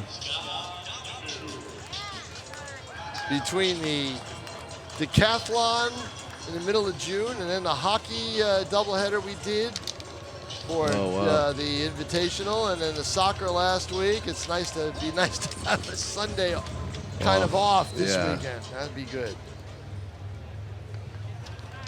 Shows how much is going on around this area. It's fun. Strike call. Carlisle continues to fill up the zone as he faces Scott Donahue, the Silver Knights catcher out of UMass Lowell. Resident of, ironically, a resident of Westfield, Mass. Is that what it says? Yeah. Well, they went for a lot of locals when they first. They try to get them as often as they can. I mean, our Donahue's, yeah. Donahue's, yeah. So 1-2 is the count. Silver Knights, if they want to come up with a rally, you'd think the best start with the leadoff batter getting aboard. That one is low. Good take there by Donahue. Count evens at 2-2. As the Silver Knights look and hope for any sign of fatiguing by Carlisle. As he works here into the bottom of the 5th inning. Pitch. Golfed foul. Good spoil as we look down to our right and see that the Silver Knights do have bullpen activity. Perhaps Kyle Jackson going for another arm in the next inning. We'll see. 2-2 is the count. On a busy day here at Holman Stadium. City fireworks later on this evening, of course. Check swing. They will check with the first base umpire. Jeff Kleiner says no. 3-2 is the count to the Silver Knights leadoff hitter here in the 5th inning. Need some runs. Need some base runners. Key at bat here. Key yeah, pitch. This is a big pitch. You'd say in a 3-0 game, but for Nashua, it's a major pitch, and it's high. So, best case scenario for the Silver Knights, drawing a leadoff walk as Jeff Valdez Jimenez, the Silver Knights third baseman, waited 3 innings to get his first at bat, batting in the 9th spot in the order, leading off the 3rd. He popped up the first pitch he saw. So, see what he does with the first pitch here. That's baseball, though. I mean, you could bat 500 on first pitch swings, and those pop-ups still hurt. Or those outs you make swinging at the first pitch hurt. And that one, Libby is just, Carlisle can't believe that was called a ball. And I don't know where it missed either. But it's 1-0 on Jeff Valdez. Modest lead over first base, and diving back easily is Donahue. There's another thing you don't want to do when you're down by 3-0, Tom, is get picked off of first and lead off batter, right? Please. Yeah, he has got the one-way lead going over there. Besides, right? Yeah, he's got the one-way lead. He's not going anywhere. No. You're Ooh, down 3. almost. You're down 3 runs. You need base runners. You're down a run. Okay, get a runner in the scoring position. You're down 3. You got to start putting multiple runners on. There's a mound visit here. Yeah, there's maybe a mound visit. Yep. First sign of fatigue, maybe for. Well, you're also Carlisle. wondering about pitch counts. Yep. Don't forget that's a big deal in this league. Of course, the relaxed bullpen down by the dugout hasn't budged off their chairs, but now they are. Now there's some activity as they're going to be walking down there. We welcome our live viewers today in Hudson on Hudson Community TV. How about that? Thanks to Jim McIntosh and Mike Johnson for getting this game on the air just east of the Merrimack. I'm gonna send out one of those group texts that you hate, Tom. Oh, don't send one to to all me. No, you won't be on it. I don't want to any all of my those. Hudson Cannot stand contacts. those. I know you can't. You're having a conversation with somebody. It's between you and the other person. No. Yeah. Tom's going into his Larry David rant here about group texts. I can't stand it. Yeah, I made that mistake. I included Tom in a couple of group texts a couple of times, and I was told to do otherwise. Yes, do not include me in a group text. And really, it's because Tom, after 4 decades or more in this business, it's because if you want to send information if overload. you want to send another text, right? Yeah. If you want to send another text to somebody, it ends up in somebody else's thing. You know, no. Do not do it. You hear that, everybody? Actually, Tom is going to pass legislation, I think, on this. I would if I could. Right. 3-0. A promising start to the inning here for the Silver Knights. Take.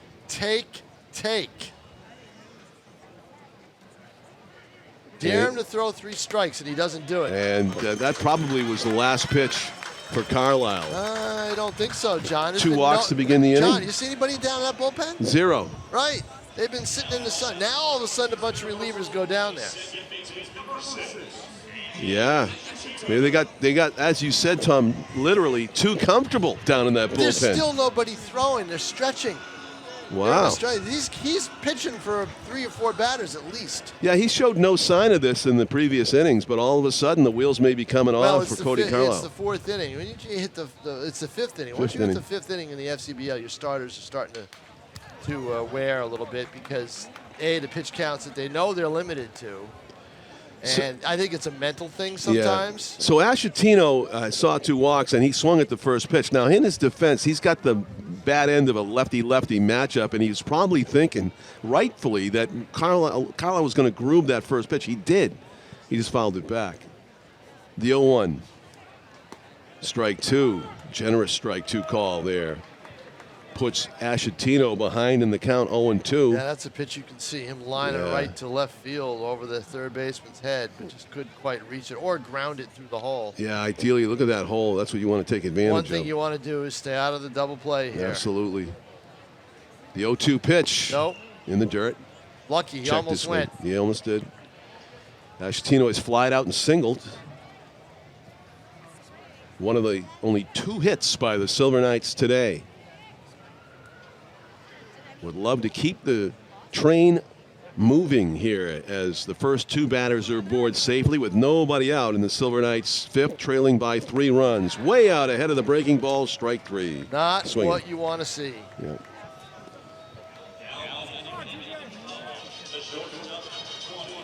TJ Laponis has flied out and struck out in 2 at-bats so far today. Carlisle working his way through the inning, and he is going to be the guy, apparently. There's nobody warming up in the Westfield bullpen. Pitch. Fouled off to the right. Right idea. He was trying to go to right field, it looked like. First and second, and the one thing you don't want to do is, strike out. And he was in trouble from day one with the lefty-lefty matchup. And there you wonder, maybe, what Allers would have done in the leadoff spot there. Right.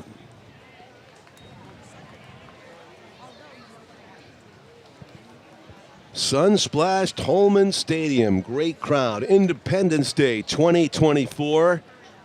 City sponsoring the first 500 admissions for free here this afternoon. And I'll tell you what, John Collins, I'm seeing something I have never seen before, right?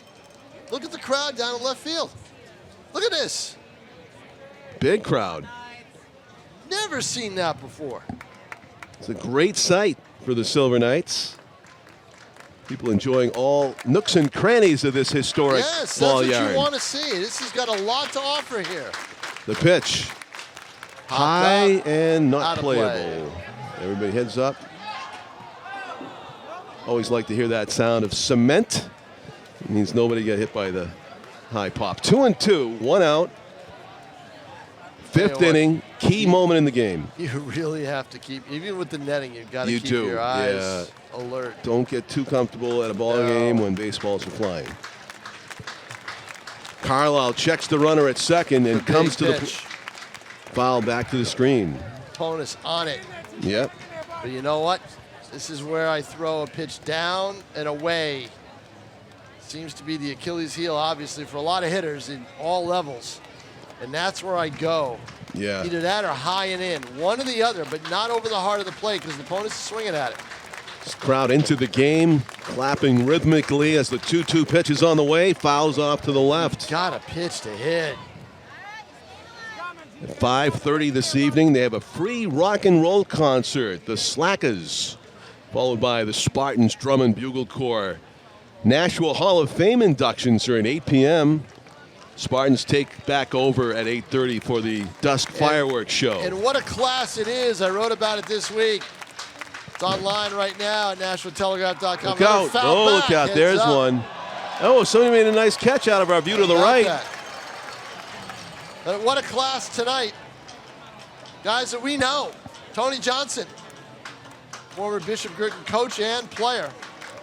Bill Dodd, of course, legendary baseball coach, coached here at Holman for Bishop Girton. And the late, great Charlie Mellon, longtime Nashua baseball coach. That's outside. Great take. Good at bat here by Laponis. So congratulations to the inductees and their families. So how about this pitch, Tom? 3-2. Big one. 2 on, 1 out. 3-0 game. This has been a long at-bat for Leponis. Hammers it foul. It's keeping everybody on their toes, all areas of the field right now. Just a battle here between Cody Carlisle and TJ Leponis. I think it would have been a riot if it landed in the dunk tank. Oh, wow. A splash hit. Yeah, but now you know what? Everything's been velocity. I think you change it up on him. Uh-oh. But Leponis has got to be ready for it. He's got to guess right here. Breaking ball, high to left center, but playable. And making the catch. And I think he 2 saw out. the ball for it. It looked like it was a breaking ball high. You guessed right, Tom. Yep, I knew he wasn't going to throw the fastball. You got to win that at bat. Yeah. You really do. You did all the work to get there. Right. And again, a harmless fly ball, which is he's a fly ball pitcher. He's not a ground ball pitcher, which means his pitches are up. Yeah, I So- mean, if you are totally sitting on that, it's almost like a home run pitch, It right? is, or ball 4. I mean, it was up Or there. ball 4, it was. It you was know, up there. It was up. Yeah. It would have been a tough take, but I would have expected that to be called ball 4. First and second, 2 out now, and Owen Carey is going to fly Another to fly center. ball. Yep, another fly ball to center. Yeah, now and that's it. 2 Not flies to been- center.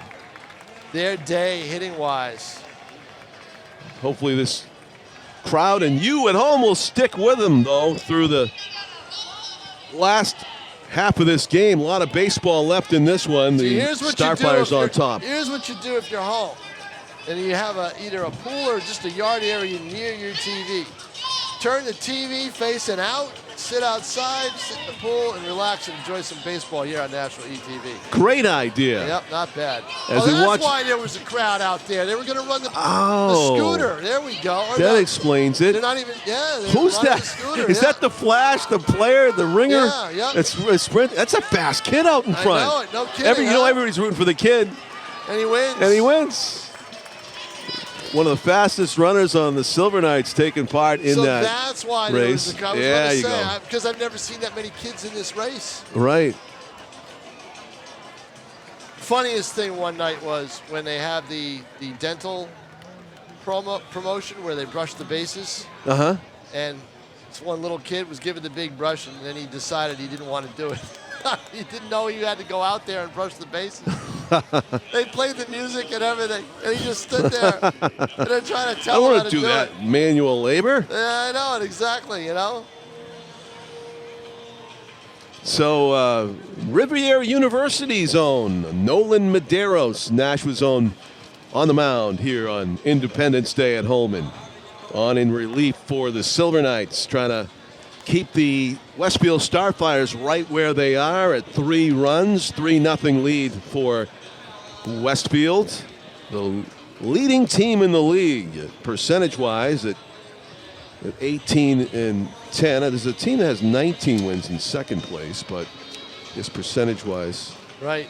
You know, my first question to Seth Dusal was asking him about how come you have a tie and nobody else does? And he, of course, he explained that's how the the Futures League does it with the Home Run Derby, right? It's possible for one team to have 1 point is what it is. I don't agree with that. I think it's winning percentage. I think you lose the game outright. I don't think so. I don't think so. He said that you. Well, yeah, that's the old way they did it. Oh, I don't- really? I Old don't- way? I Oh. don't think they do that anymore. we have- I think you win the game. You win the game. well, I am totally not the one to ask because you are an expert on this I league, and haven't so heard- is those guys. I don't see any points in those standings. Do you? Well, they gave me their record is 18-10-1. Maybe it adds to the percentage, Okay. but they gave you their record. But that's, you know. Yeah. All right. They're out in Westfield, John. They don't know what's going on. Okay. 3-0, the lead for Westfield, trying to add to it as the first pitch from Nolan Medeiros misses up. Yeah, they don't get anything for that. Okay. They lost it. That's why the So there. managers. That's why the managers hate the home run derby. That's why they went to the international rule for the 10th inning. Putting the runner at second. They try to do everything they could to avoid that home run derby. Yeah. They do not like it. It's kind of clunky. You got to set up, and weak pop to the right side. It's going to be gloved over there by Kearney. 1 up, 1 down in the Westfield 6th inning. Jaden Novak hit the home run in this game. Thunderous, majestic blast to straightaway left that easily made its way over the billboards. And all Silver Knights could do was watch it leave. As he got I think it was a high fastball from Rue. Facing Medeiros now. Checks his swing. He might have got hit by that. Umpire's talking to him. I don't know. It was strange.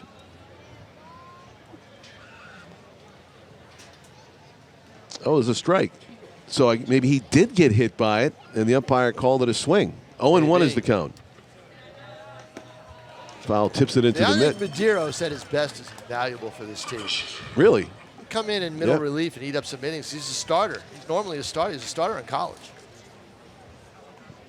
So when you have a bunch of starters in college that are able to do middle relief, and he's also a guy that you probably would tab in a playoff series if you're short of pitching, which often happens down in the deeper you go into the postseason. Slider or cut fastball misses low and away. 2 balls and 2 strikes to Jaden Novak out of Charleston. 1 for 2 with a home run. Hits this one deep to left, but it's in the park. And cruising over to his left to make the catch, River Hart. 2 up, 2 down for Westfield here in the 6th.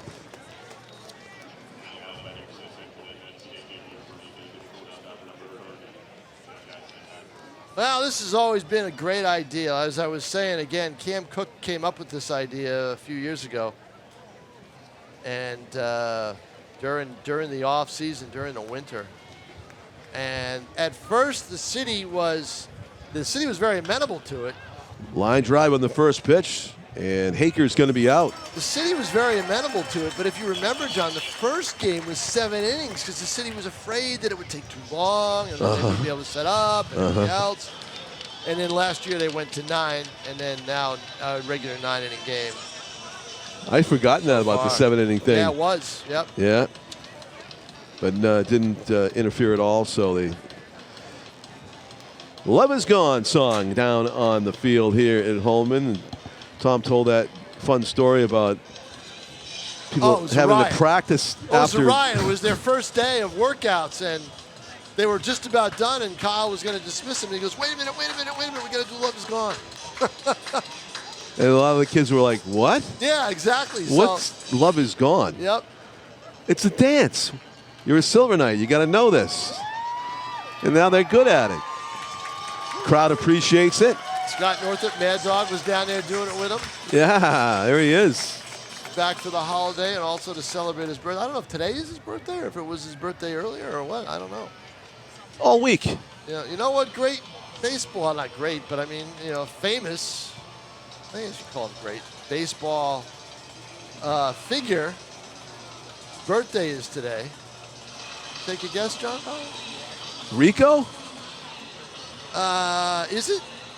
Oh, Rico turned 81 maybe a few days ago. That's what it was. Good Lord, I just want Rico. to shout out to Rico Petrocelli. No, jeez. I hope I How get about to 81. that? Huh? Yeah. Second, I hope I look as good as he does at Yeah. 81. The great Red Sox shortstop and legend and personable, nice guy. Former broadcaster as well. We've had him up in the booth a couple of times during games, and I'm not 100% sure he still lives in Nashua. I know he lived here for a long time, and be at a lot of events, signing autographs and talking with the fans. Had a grand. But who are you talking about, Tom? George Steinbrenner. George Steinbrenner? Birthday is July 4th. Of course. Yep. Yeah. Figures, right? The late George Steinbrenner. The late George Steinbrenner. Yep. Yeah, Sure. it did figure. I mean, that added to his legend there. The whole. It just you couldn't make that stuff up back in the heyday of the Red Sox-Yankees rivalry. It was good and it was bad. Exactly. That was just it. He had. It's. You knew he wanted to. You knew he always wanted to win. Sometimes his methods weren't the greatest. so true. The good, I mean, like Mr. Rogers said, sometimes people are good and they do just what they should. And the very same people are good sometimes, the very same people are bad sometimes. If he trusted his people making the decisions, that's when he was good. Yeah, that's true of a lot of mythic, legendary figures. Elvis comes to mind, whole list of them. But yeah, we love to hate George Steinbrenner. He was so passionate. He turned the franchise around. Yeah, he did. You know? They had some great years because of him. And he made some mistakes at the top of his lungs. Had some bad years. You're fired, Billy. They had some bad years because of him, too. That's for sure. Yeah. Well, there's River Hart up there with that Jose Canseco, number 33. The pitch is up and in. Misses with a fastball. You know, Jose Canseco, of course, known for the home run, but he had some years where he batted over 300. Isn't it amazing to think that he was in that box? That Jose Canseco and Ricky Henderson played in this stadium. Yes. Isn't it absolutely amazing? Mind-boggling. Yeah. Who would have thought that? In that batter's box.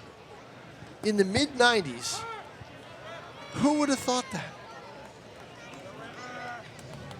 Unreal. You witnessed it all, Tom, firsthand. Unreal. Yeah.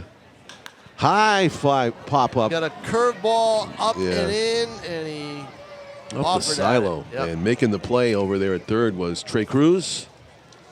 One up, one down in the Silver Knights' sixth as the struggle to score runs continues. Pitcher for Westfield.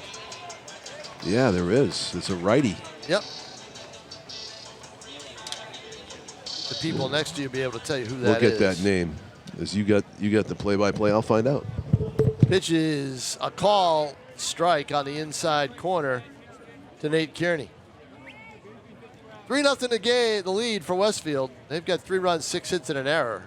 Nashua, no runs, 2 hits, and 3 errors. 2 of them very costly on a stolen base attempt that turned into a run for the Starfires.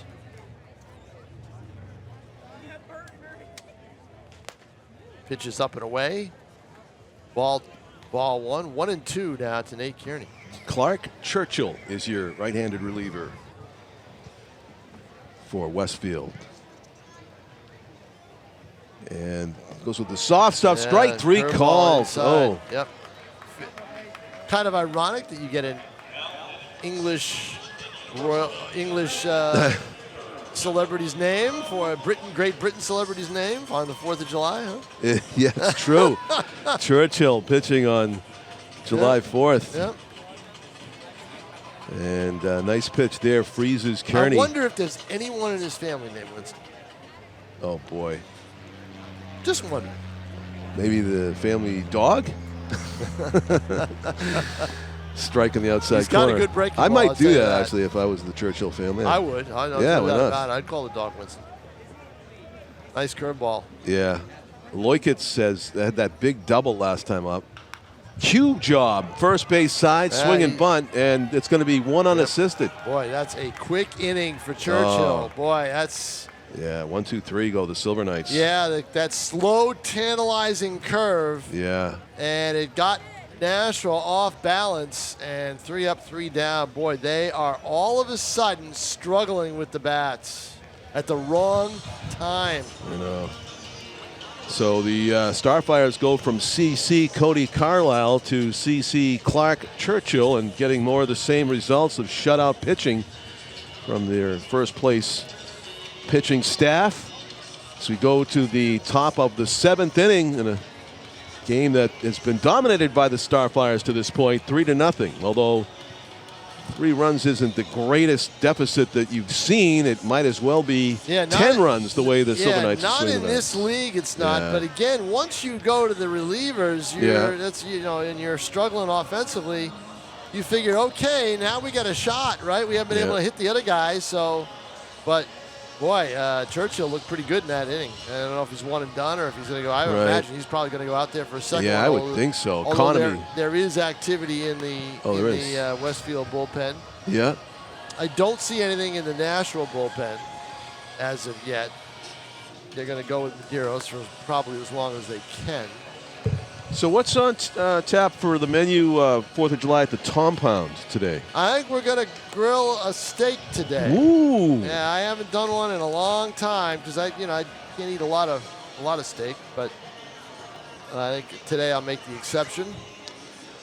A note passed along to me from Pete Johnson, Tom. We would like to pass along our condolences to the family and friends of Robert Grimm and the community of Chester, New Hampshire. Robert recently lost a battle with cancer. Robert Grimm was instrumental in Chester Public Access Community Television and aired our live Silver Knights broadcast to his viewers in Chester and in the Chester area. Bob will be missed in Chester, as will his work in community TV in the state of New Hampshire. Yeah, that's a loss. I mean, Robert Grimm. Yeah. Chester is a tiny community, a lot of wooded area, so for them to have community TV, that's a big deal. Yeah. Neighbors with dairy and I used to cover parts of Chester when I was working news for the Dairy News. right. 6-month stint doing news, and then I switched back over to sports. Sorry to hear that. Yeah. Nolan Medeiros working very quickly with nobody on base. Has already thrown 3 pitches to the lead batter here, and he fists one to center. Walked her with a bit of a jog, but he runs it down for out number 1. That's a good stint so far by Medeiros. Yeah, Done what you want him to do. effective. Yep. So that was the 9-hitter for. No, excuse me. That was the number 8 number hitter. 8. Yeah, so Now this is a Morris guy is to up. look out for. He's in the Yeah, 9th he's spot on the order. But he's Lined hit- out and singled, but he also was thrown out stealing. Yeah, both balls were hit Hard. very hard. Yeah. So we'll see what he does at bat number You 3. get that kind of production out of your 9 spot, that's pretty good. The 1-0. Not that time. I cursed him this time because he pops it way up, and Jimenez coming in to make the catch. Valdez. Yes. Jeff Valdez out of Siena College. I have him as a hyphenated Jeff Valdez Jimenez, but Oh, they haven't ever No? announced him as that. okay. They've always been announced it as Jeff Valdez. And on the roster, I never saw that. Is that the update? That's That in was the from, lineup? I wanted to actually thank Andrew Sood, who is the Assistant Director of Communications for Westfield. Gave us a lot of great information before the game, and I got that from him. So I don't know if he knows on his own. 1-0 is the count on Julio Solier. Great baseball name, and singled and scored his last time up. Yeah, that is a great baseball name. 1-1 outside. I understand he's young, like 19 or something. Andrew was telling me. So Oh, there's some young Yeah. players Oh, in this. a lot I of- mean, yeah, just out of high Gary's school. young. I mean, yeah, Sure. the incoming freshmen are all going to be that age. oh, right. He But in mentioned my that- mind, John Collins, Yep. and I harp on it every year, they need to limit the number of incoming freshmen. Nashua has 7 on their roster. To me, that's way too many. And I know it's a big roster, almost 40 players. That's a little bit of an imbalance, you would tell me. I would rather see it capped at 4. Oh, look out. Line drive by Solier at center. I would rather see it capped at 4. So you get really good ones. That's the second time he's made the pitcher duck Yeah. on a base hit. Yep. Hard hitter. Yeah. And he's going to be going. Oh, yeah. And he was the guy who was like He's trying to lull steal. the pitcher into sleep with the Yeah. stand up and the Stand up lead and a running start, and he Yeah. basically ran his way into a run. Yeah, he did. He waited later in the count to go. Well, I He's think- doing that thing again. And that's in the dirt, and he almost gets cut off, And does he? Nope. Oh, what an elusive slide. Yeah, it got back because the throw was up the was short of the bag up the line. Having to move in to make that play was Kearney, and he could not reach back in time. I don't know if he adjusted because he snuck a peek at the throw or he planned to slide like that, but it was really well done. And meanwhile, almost Shake it like up a little bit. it almost looks like something got in his eyes. Yeah, dirt. Dirt in his eyes. Yeah, it had to be, right? It had to be. But you don't see that very often. At least on major league fields, it's so hard packed and very little dust comes up. But he's okay, I guess, as we resume quickly. 1-0 is the count meantime to Luke Masick. The two-hitter is lined out and singled. There goes, then he doesn't have to slide at all. Slide at all as the pitch goes way wide. Yeah, it just got stuck in the fingertips there of Medeiros for some reason. Held on to it too long. So it'll go down as a wild pitch. 2-0 is the count on Masick as Westfield seeks some insurance runs here, up 3-0 in the top of the 7th on Independence Day 2024 at Holman. Ball 3. 3-0 is the count to the Westfield left fielder. As the Silver Knights fans await something to cheer for here. They've had certainly some defensive gems to cheer for. Strike right down Broadway on 3-0. 3 balls and 1 strike. Diving catch in center by Wachter. That was a great catch. The Roberto Clemente special. Owen Carey 9-5. Put out at third base from right field. Great throw from right field. And what was that other one? Oh, the pick on the other end at third by Valdez was great, too. And the play by Laponis in the first inning to cut off a run as he went right up the middle and made the throw to end the inning. That was it. Yeah. Those good defensive plays, but still look on the board, 3 errors, 2 of them coming on that one play that allowed a run. And now Spencer Bergeron is going to go out to the mound to talk to Nolan Medeiros. Try to tell him to just concentrate on the hitter, throw strikes. You got 2 outs. And also maybe how to pitch the next hitter, who is 1 for 2 at a walk.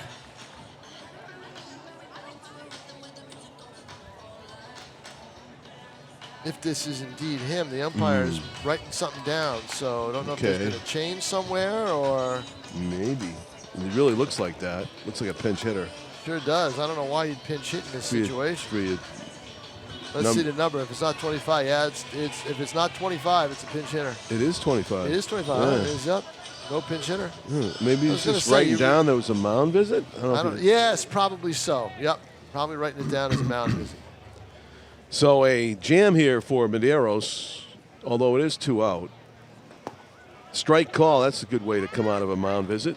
Throwing strikes to the dangerous Luke Masick. Action in the Silver Knights bullpen. Right-hander. Malongi, I mean. The high fly ball, playable for Wachter in center. Out number 3. So whatever Spencer Bergeron said was right. I'll tell you what, John Collins, I've interviewed Spencer Bergeron a couple times after games. If Kyle Jackson gets the thumb, right, which he's done once or twice this year, Spencer's a really good quote. Is he? Yes, he's very good. He's got the lingo down? He's very good, especially when you talk about the pitchers who he coaches. He is very good. Yep. Spencer's got a future coaching in this game, that's for sure. Nice to hear. Yes. We have our A team for Nashua ETV. Boy, do we bringing ever. This game. Yeah, we got Pete Johnson, our executive producer, sitting next to me. Dan Young and Dylan Smith, Tim O'Neill, Michaela Savaggio, all working the game. The whole crew. And from multiple camera angles. And I don't know about you, John Collins, I got some swag today. Did you get your ETV swag? What, did you get the jersey? Yes. Did you get one? I just got one as you spoke. How about that? Oh, these are beautiful. These are beautiful. To Pete Johnson. Thank you.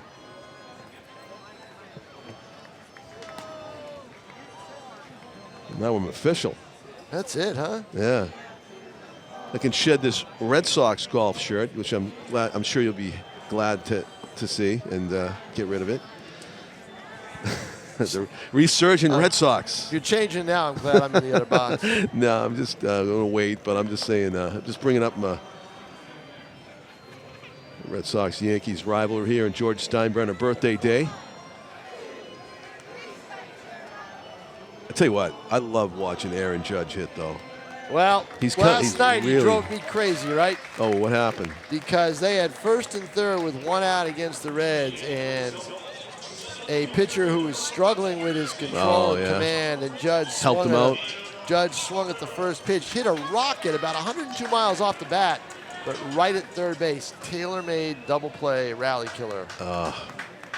You figure your first and third 1 out, down 3-2 with Judge and Soto due up. You're golden, right? Man, you are a typical Yankee I fan. was not happy. I'm surprised you didn't. The guy hits a rocket. I'm surprised you didn't hear me from where you live. Oh, yeah. I'm sure I woke up everybody in my neighborhood. What are you doing? Swinging at the first pitch. Exactly. 2-0 pitch. You is idiot. Oh, no. And then Volpe did it in the ninth. Oh, yeah. And, of course, you know, it's a scorcher out of the park down the line. He's a hero to you. It's like, what is it, a millimeter on the bat? He hit one the other night, cut the lead of 4-3. Hit a line drive home run to left field that took about 2 seconds to get out of the park. An unreal year for Aaron So he Judge. got 32 now? Yep.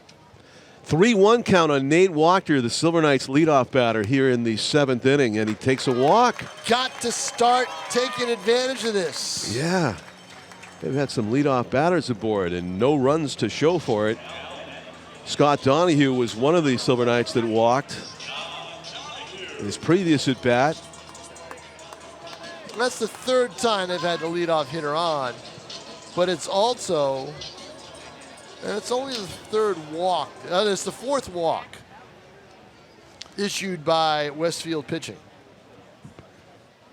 That's a strike up in the zone, but in there for strike one to Scott Donahue. But they had in the fifth 8 and 9 walk, and then could not get anything. The next three hitters, 1, 2, 3. That one is an excuse me foul ball, a pitch that was Donahue. off the plate and up, and Got Donahue so upset he walks out of the box. yeah, 0 and 2. should have been 1-1, but his bat got a piece of it. 3 0-2. runs. 6. Is it 6 or is that 9? That is a 9. 9 Yeah. hits for the Starfires. 3 runs, 9 hits, 1 error for Westfield. No runs. And you hate to see the next two numbers. 2 hits and 3 errors for Nashua. Clark Churchill Nichols College.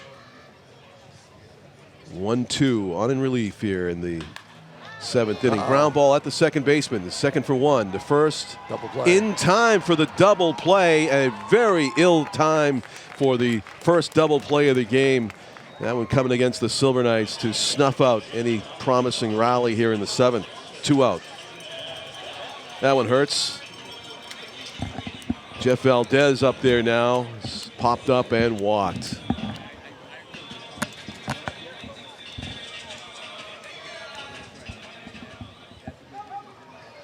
Not what you want to see. No. Wow, I didn't realize they had baseballreference.com on everybody now. Nichols College webpage for Clark Churchill, baseball-reference.com. High fly to right, and out quickly is Jeff Valdez. And a 1-2-3 inning again in the end when you factor in the double play. 3 up, 3 down for the Silver Knights in the 7th as they trail 3-0. And we go to the 8th. Did you get your stretch in, Tom? Your 7th inning stretch? It went by so quick. Maybe not. Thank you. So 4th of July hot dogs being handed out. I love it. My first of hopefully many today.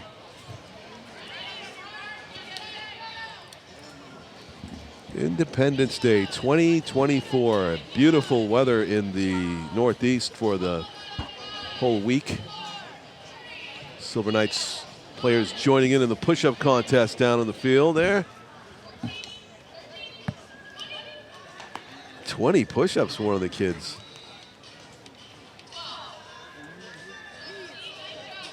You ever see me try 20 push-ups, just have 911 on speed dial. 20 push-ups in a month, maybe? Maybe. One a day or every other day? Maybe. Looks like we have a new pitcher in the game just by the socks. And it is John Maluski from Lafayette College. The old-fashioned stirrups on the mound for Nashua.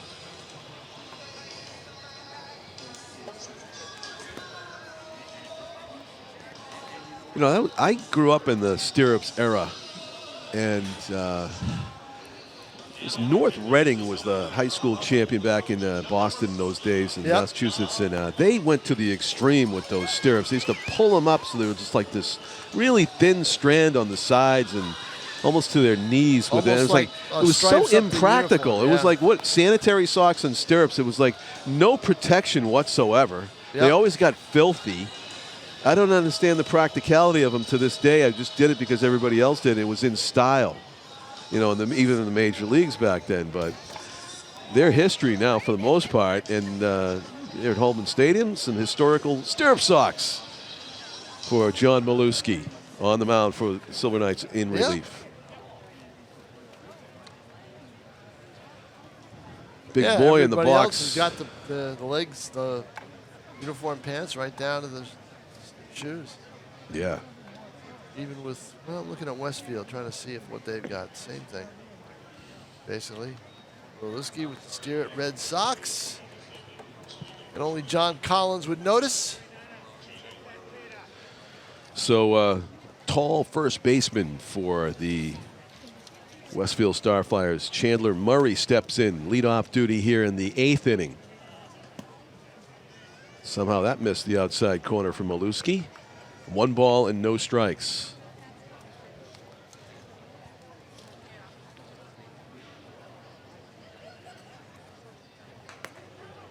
That is also called outside. 2-0. Didn't miss by much, but ahead in the count, Chandler Murray. So 1 for 2 with a walk. 3 balls and no strikes. So Maluski still looking to throw his first strike since coming on in relief. Here in the 8th. That's a strike. Staying out there on the outer corner.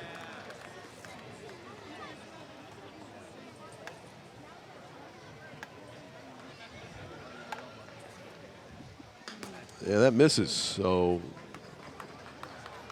wearing out that outer edge of the plate and not getting the calls at all was Maluski, missing off the edge. Leadoff walk for the Starfires here in the 8th inning. And Trey Cruz, third baseman, is up. Struggled in this game. A couple strikeouts on a pop-up. Pitch. Inside. Comfortable day for the fans in the ballpark. It's not overly oppressive. No, And it's in and not a out scorcher. sun. The sun's kind of obscured a little bit here and there. Here and there, yeah, exactly. So, enjoyable day at Holman. Next home game will be Saturday night at 6. Again, we welcome our live viewers in Hudson today on Hudson Community Cable.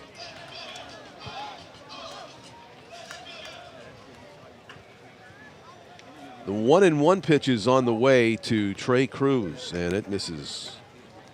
So it's a struggle with the command right now for Maluski. Yeah, which you don't want to see from a reliever coming into the game. Don't want to give away any more runs. Can. Healthy lead over there at first base for Murray. And that one misses away as well. Pitch to contact. Got to. Down 3-1 with a runner at first base that you gave a free pass to. And Maluski in danger, giving another free pass here to the second man up. Cruz might even be taking this. Ball 4. Down low. So 2 walks. And that's it. They're not gonna keep him in. Kyle's going right away. I don't blame him. You know? You've got to throw strikes when you come in out of the pen. That's your job. And Maluski walked 2 people. So, I mean, that tells me that this team is really now starting to know that it's now or never for them. Yeah, the quick hook. The quick hook tells me that they know they need wins. And they need somebody to keep things quiet. Frankie Melendez will be the new pitcher for the Silver Knights out of Stonehill. Lowell, Mass native. Trying to wriggle his way out of a jam created here at the beginning of the 8th inning. The first 2 batters walk. Starfires enjoy a 3-0 lead already and have a great chance to add to it, depending on how well Melendez can do on in relief here for Nashua. His job is one thing: throw strikes. All he's there to do. You throw strikes, you have a good chance, but he's not doing it right now through these warm-ups.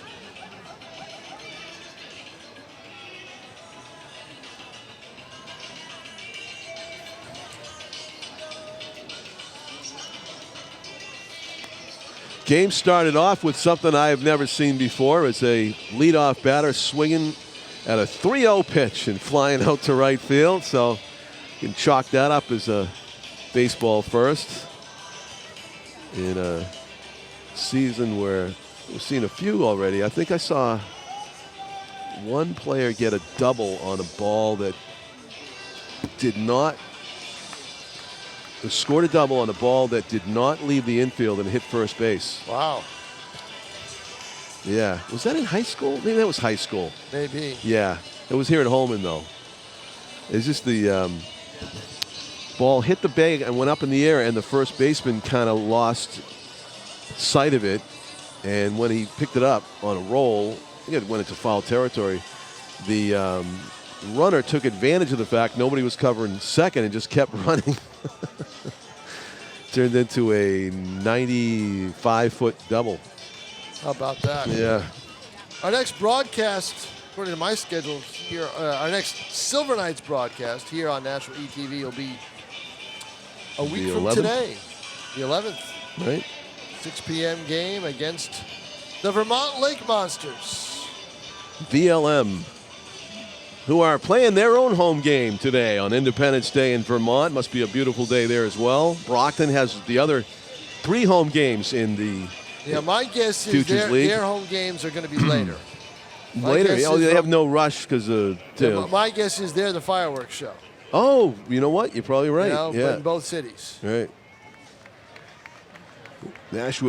City Nashua Fireworks show is a very popular event. Unless people come from Brockton's everywhere. Independent League team is playing there today. If that's the case, Oh. then maybe it's a doubleheader, and then it's 2 baseball games and then a fireworks show. I'm not sure. The knockouts, the New England knockouts, struggling to draw 1,000 a game. Brockton's attendance is way down as well in the FCBL. That leads me to worry a little bit about their future in the league. Melendez's first offering is chin music to Novak, and he gets out of the way of that one. So. But we've had 2 relievers come in here, and a strike has been a rarity. 2-0 already. Yeah. Your job is to throw strikes. So Novak is probably sitting fastball down the middle and having hit a home run already in this game. Maybe licking his chops, but Melendez can't really worry about that. He can't afford to throw another ball here. It almost hit him, or it did? No, My spun out of the way. goodness. Yeah, not Well, close. I'll tell you, I mean, Yeah. Carl Never Jackson's got to be... you got to be upset. Shaking his head, I mean, yeah. and again, this has been the weakness of this team in my mind is, sometimes the hot, cold offense, you're going to get that. This team has shown that it can hit. It's been the bullpen. The bullpen has not been good, especially in middle relief. It has just not been good. Gets Swinging on 3-0. 3-0, boy. Infield fly rule, the batter is automatically Yeah. out. Oh, what a gift. Merry Christmas on the 4th of July. Christmas in July. You're for absolutely Nashua. right, yep. So I guess you're a Westfield Starfield fan, you are screaming at the TV set like you did with Aaron Judge on that one, right? Yeah, he didn't hit into a double play. Down a run. But all Bad Aaron all Judge. he needed was a sack fly. Tie the game. He'll redeem himself, I'm sure, Tom. Just hang with him. It's not Judge I'm worried about. Oh, there's a high and deep shot. to left, and that's got a That's gonna be chance. gone. It See ya. is into the off of the top of the boards. billboard, Yep. and majestic home run for Jackson Haker, who launches a 3-run homer, doubles the lead with one mighty swing of the bat, and it is 6-0. Westfield Starfires lead. Ouch.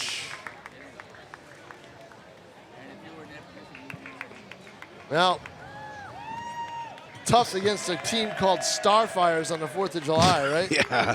They ought to win every 4th. Wow. They're going to win this one right now, or at least it looks that way. They're out hitting Nashua 10-2. Wow. 6-0 dud. They're a team with some gaudy offensive numbers, and you can see why. When you're Now, I think it's also the ballpark they play in. 6 and 7 hitters in the order hit Yeah. home runs Yep. back in the game, not back to back. Right. No, you get home run power from that part of the lineup. But yeah, That helps. saying a lot. So 1 out, base is empty. And the thing is Nashua has a day off to have to ponder all this. Oh yeah. 3-game That's losing right. streak Oof. if they don't win this.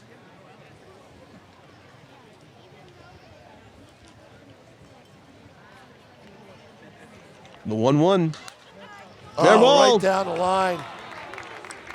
Looking like a double here for Caleb Stelly.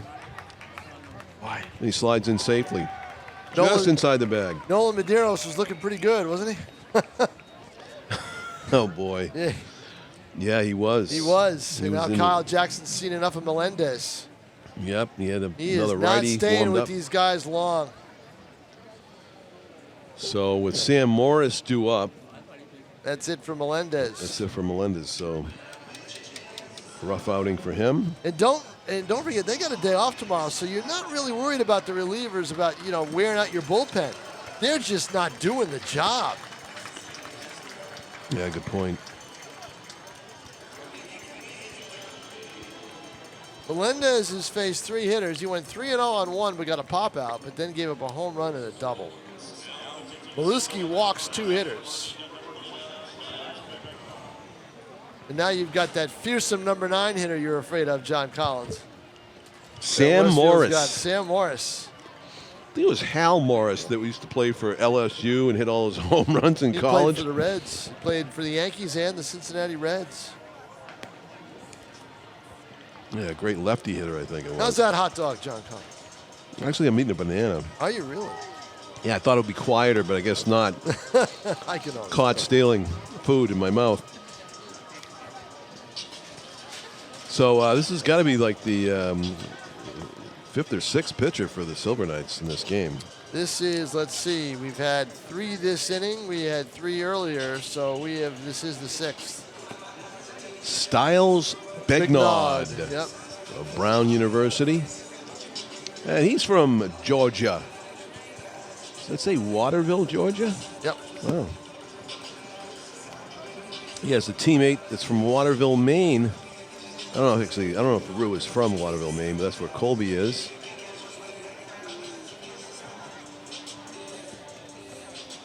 Hudson viewers, Hudson Community TV joining us, and as a dispatcher in Hudson Fire, I once got a call on a day just like this, hot summer day, Tom, and the caller she was a woman that had a very distinct Southern accent. Yep.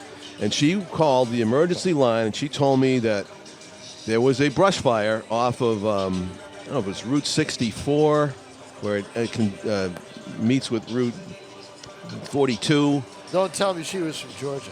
And she was calling Here from it the is, south. right? She said her husband was out riding horse, and he saw a huge brush fire going up Yeah. into the trees near the highway where it intersects, and she gave me these 2 highways. And somehow that She was from one- Hudson, Texas. Yes, exactly. That line got transferred all of a sudden. Yep. Yeah.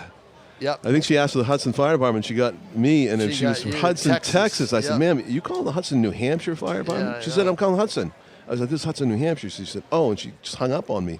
Yeah. And so I yeah. looked it up, and I found out where the 2 highways she was talking about, and I didn't even know there was a Hudson, Texas. So I called the Hudson, Texas Fire Department. I told them about the call that I got. Right. And they said thanks, and they went after it. So there's a lot of doubles of town and city names, as you know, all over the country. And you've got to figure this time of year they must get a ton of those brush fire Oh, balls, yeah. right? I mean, it is dry as dry gets out there, right? And hot. Yeah. Well, exactly where is Hudson, Texas? That's Down the question. bottom, it's like if Houston? you look at the triangle down the bottom of Texas, it's down there somewhere. Near the Gulf? No, I think it's more like inland. Okay. Yeah. Getting down toward the. Near Mexico. Yes. That's how I remember it, toward the bottom part of the state. The 1-1 pitch. The runner's going. He's got to go back Another with one out. infield They got a pop. chance at second. They do. You got to throw. That He's ball gonna throw took over there. He forever got to in come there. down. And that helped out the Yeah. runner. So Sam Morris hits it very hard but straight up. And good job on in relief for Silver Knights. Begnod to retire the first batter he faces. And Julio Solier, Boston College-bound second baseman, has had a good day. He said hit 3 rockets. He's 2 for 4. A couple of base hits to center that the pitchers had a duck to get out of the way of. Begnod fires outside. 1 ball and no strikes. Mad Dog's just, Oh, he's in heaven. he's He accepted the entertaining down fans six, down except there. they're down yeah, 6-0. yeah. It's the only bad part. Inside move, nothing there for Begnod. He'll throw to second anyway.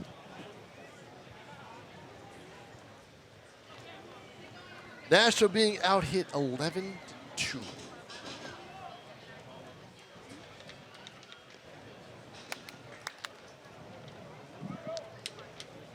And the pitch.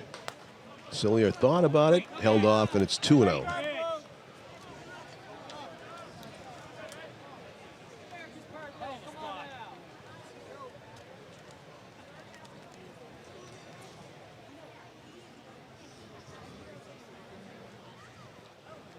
Red, white, and blue bases have been occupied a lot today by Westfield Starfires runners.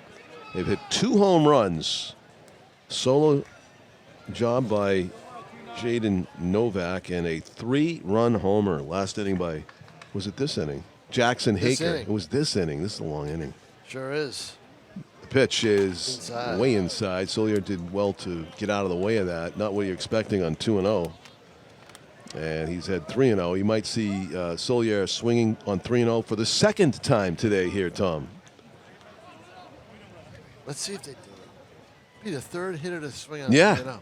It'll be twice for this guy, Solier. And can you argue with No, the you know what? results? There's- Yeah, he actually, took you know what? He was ready to swing. I'll He tell you was. that. You could tell by his disappointment on it. that And could, pitch. could you argue with the results? I mean, No. they're up 6-0. No, I can't.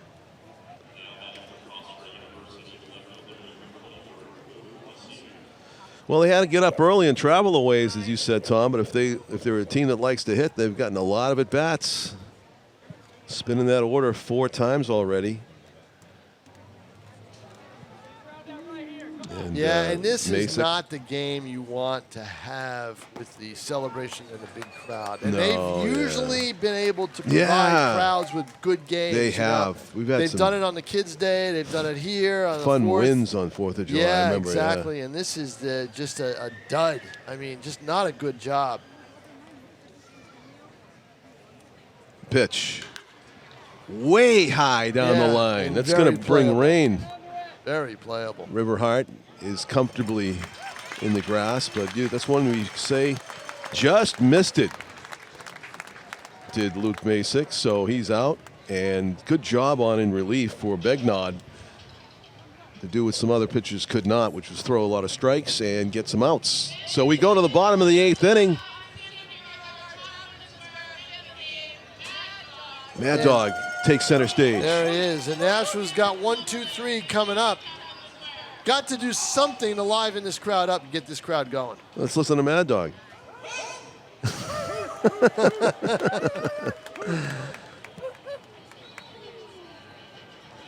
Short and sweet.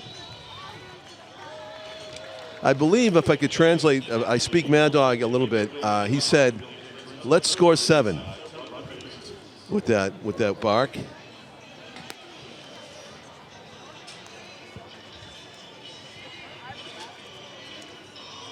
Is this still Clark Churchill, number 13? Sure looks like it, doesn't Yeah, it? it does, yeah.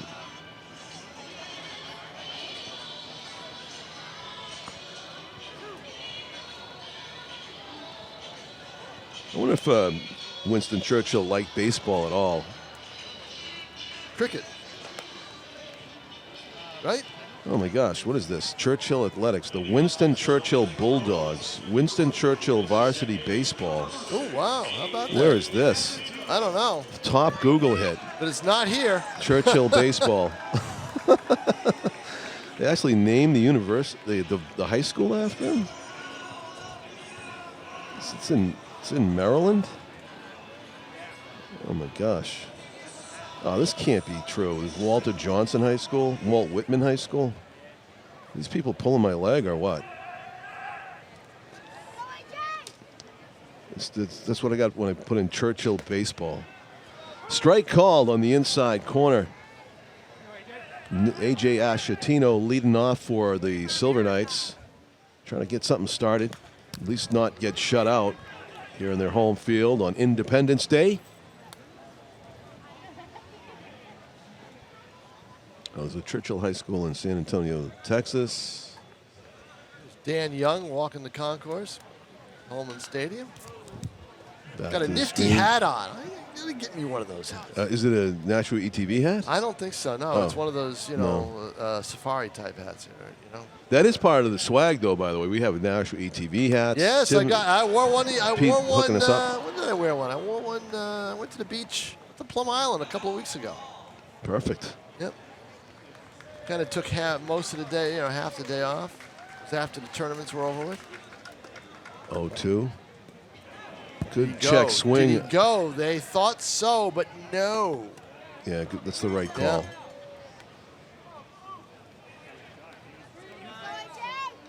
Yep, have my national TV hat. I think we have another national TV shirt, ETV shirt, don't we? We have another? I think we had a blue one. Yes. Yeah. Yeah.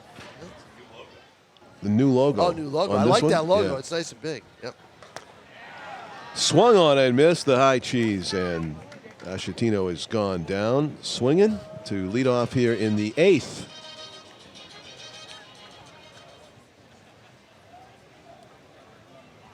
Clark Churchill been very effective on in relief for the Starfires.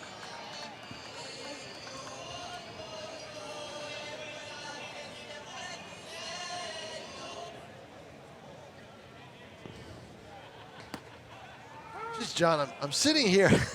Yeah. I'm sitting here and I'm saying, wow, there's a breeze coming in. And I'm like, I didn't really feel it out there when I was out there before. Where does this breeze come from? And then I look and I realize that it's the nice, small ETV fan that Pete Johnson gave me to use. And it's right there. It's a man-made breeze. Yep.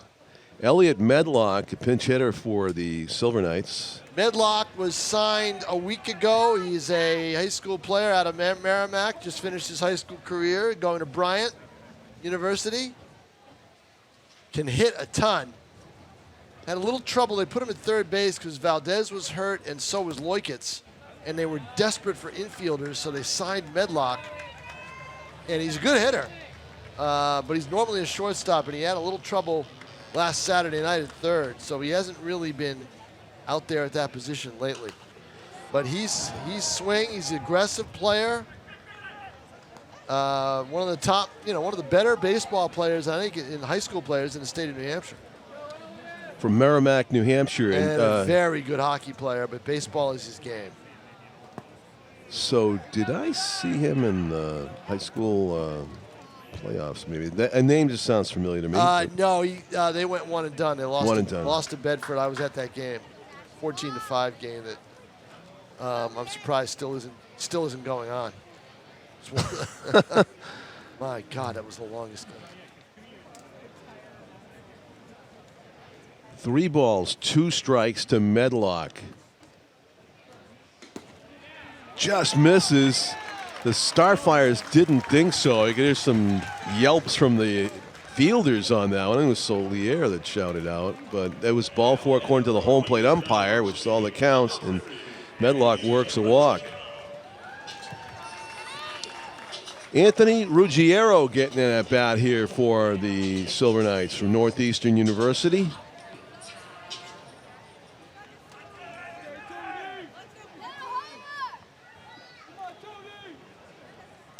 First pitch swinging, fouls it out of play to the left. I think you'll see Medlock probably go in the game. He's pinch hitting for Laponis, right? Yeah. So he'll probably go in the game and play it short. His natural position.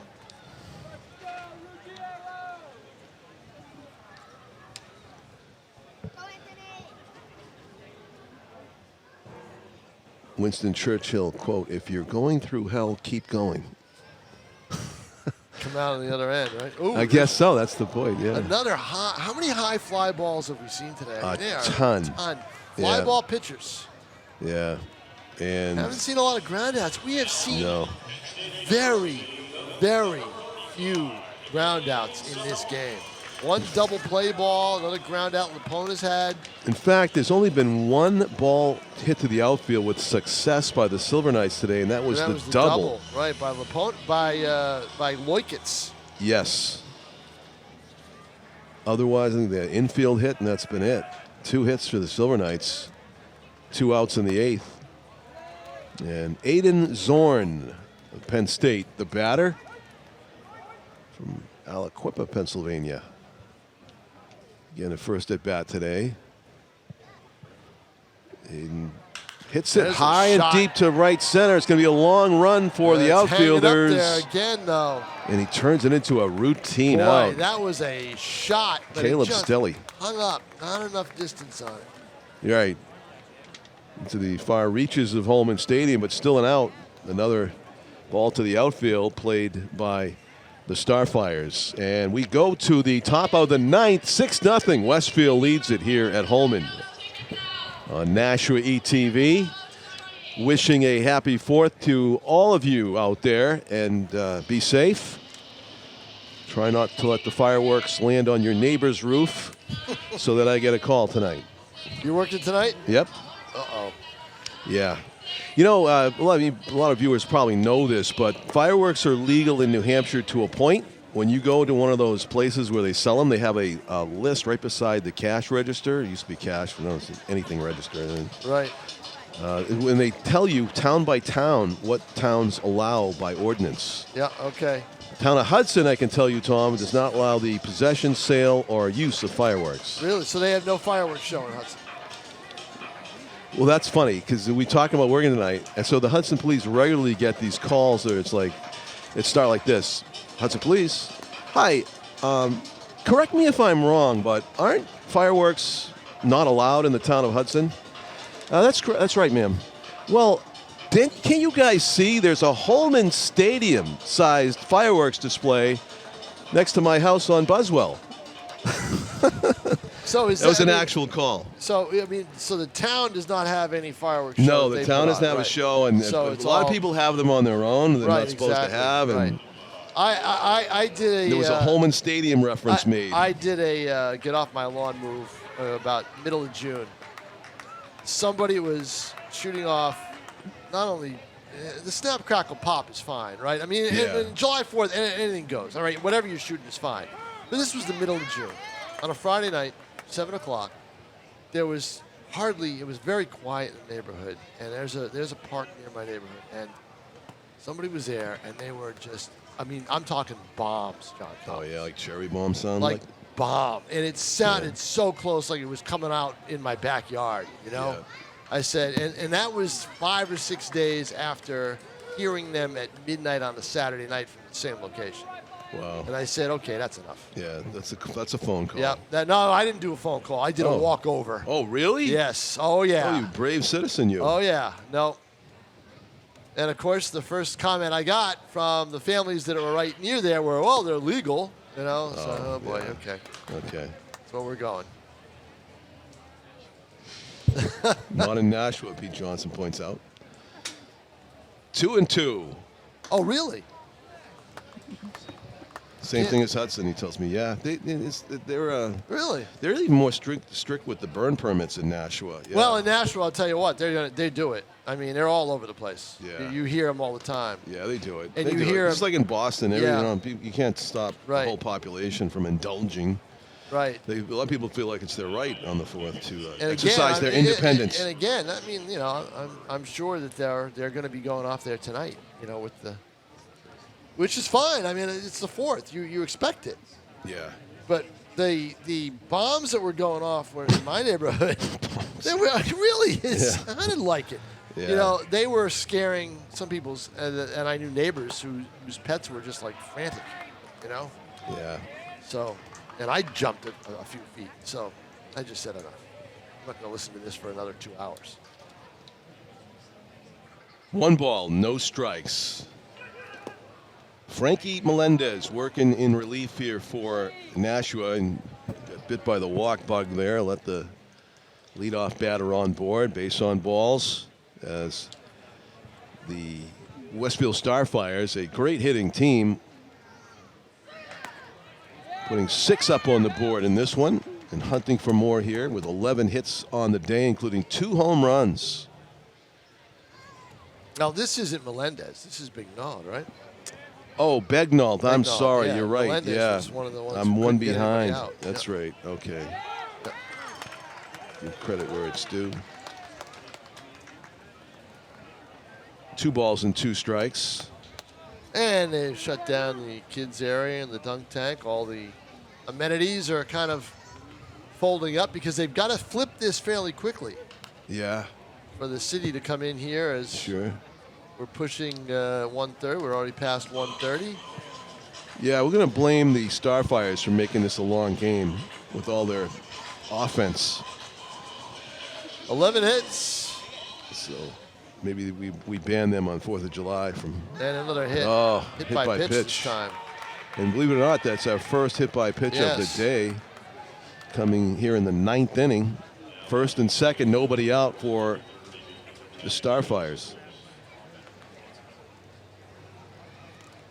So, Silver Knight pitching has not helped itself in the latter innings.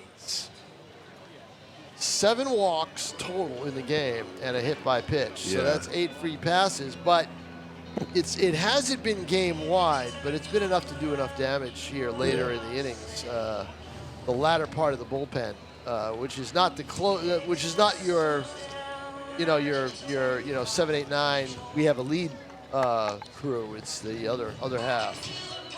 So Spencer Bergeron, the pitching coach for the Silver Knights, finishes his mound visit with Mr. Begnault, and Westfield will go back to work.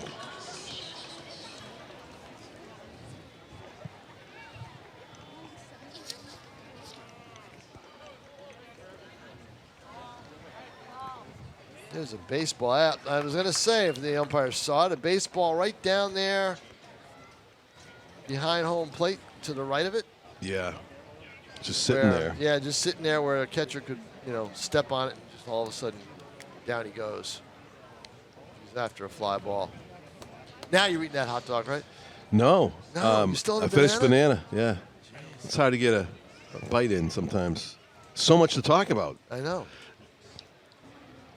That's a high ball 1. I think this is a pinch hitter for the number 10. Is it? Yeah. Yes. Just by the uniform. Yep. It is. It's in an advantageous spot here. There goes the runner. Lead runner just goes on his own and have to go back. This is Keegan Soltis Keegan Soltis. out of Millersville College. Oh, in Pennsylvania. Yep. We got a few players from Yeah, there. there are. Yeah.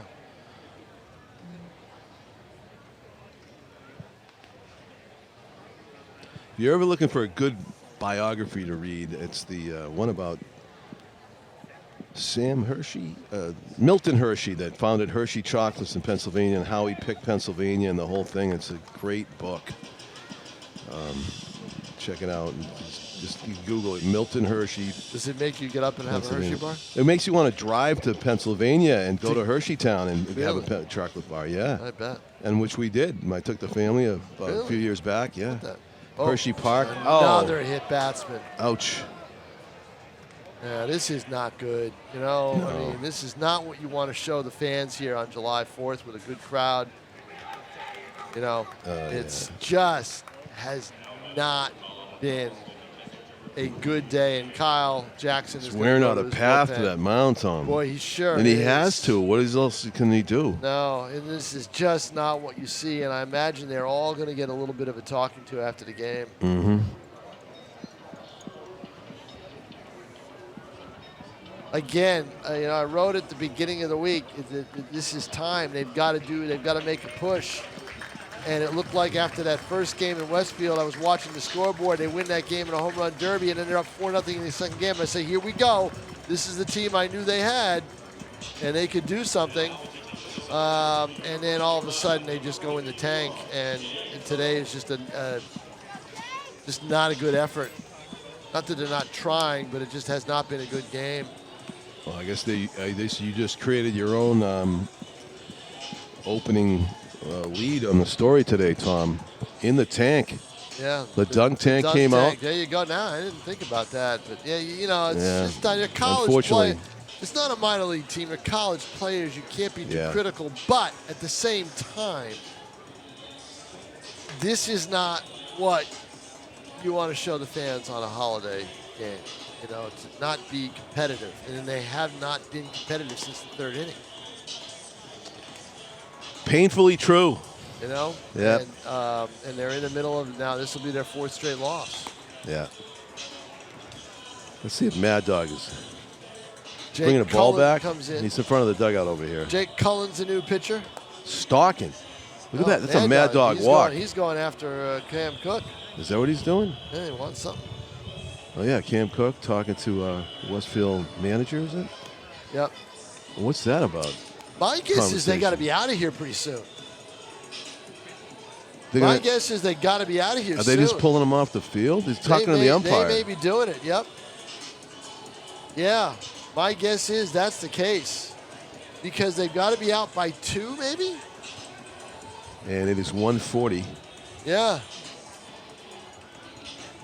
Jeff Kleiner's going to get in on this. And the umpires are all going to huddle up.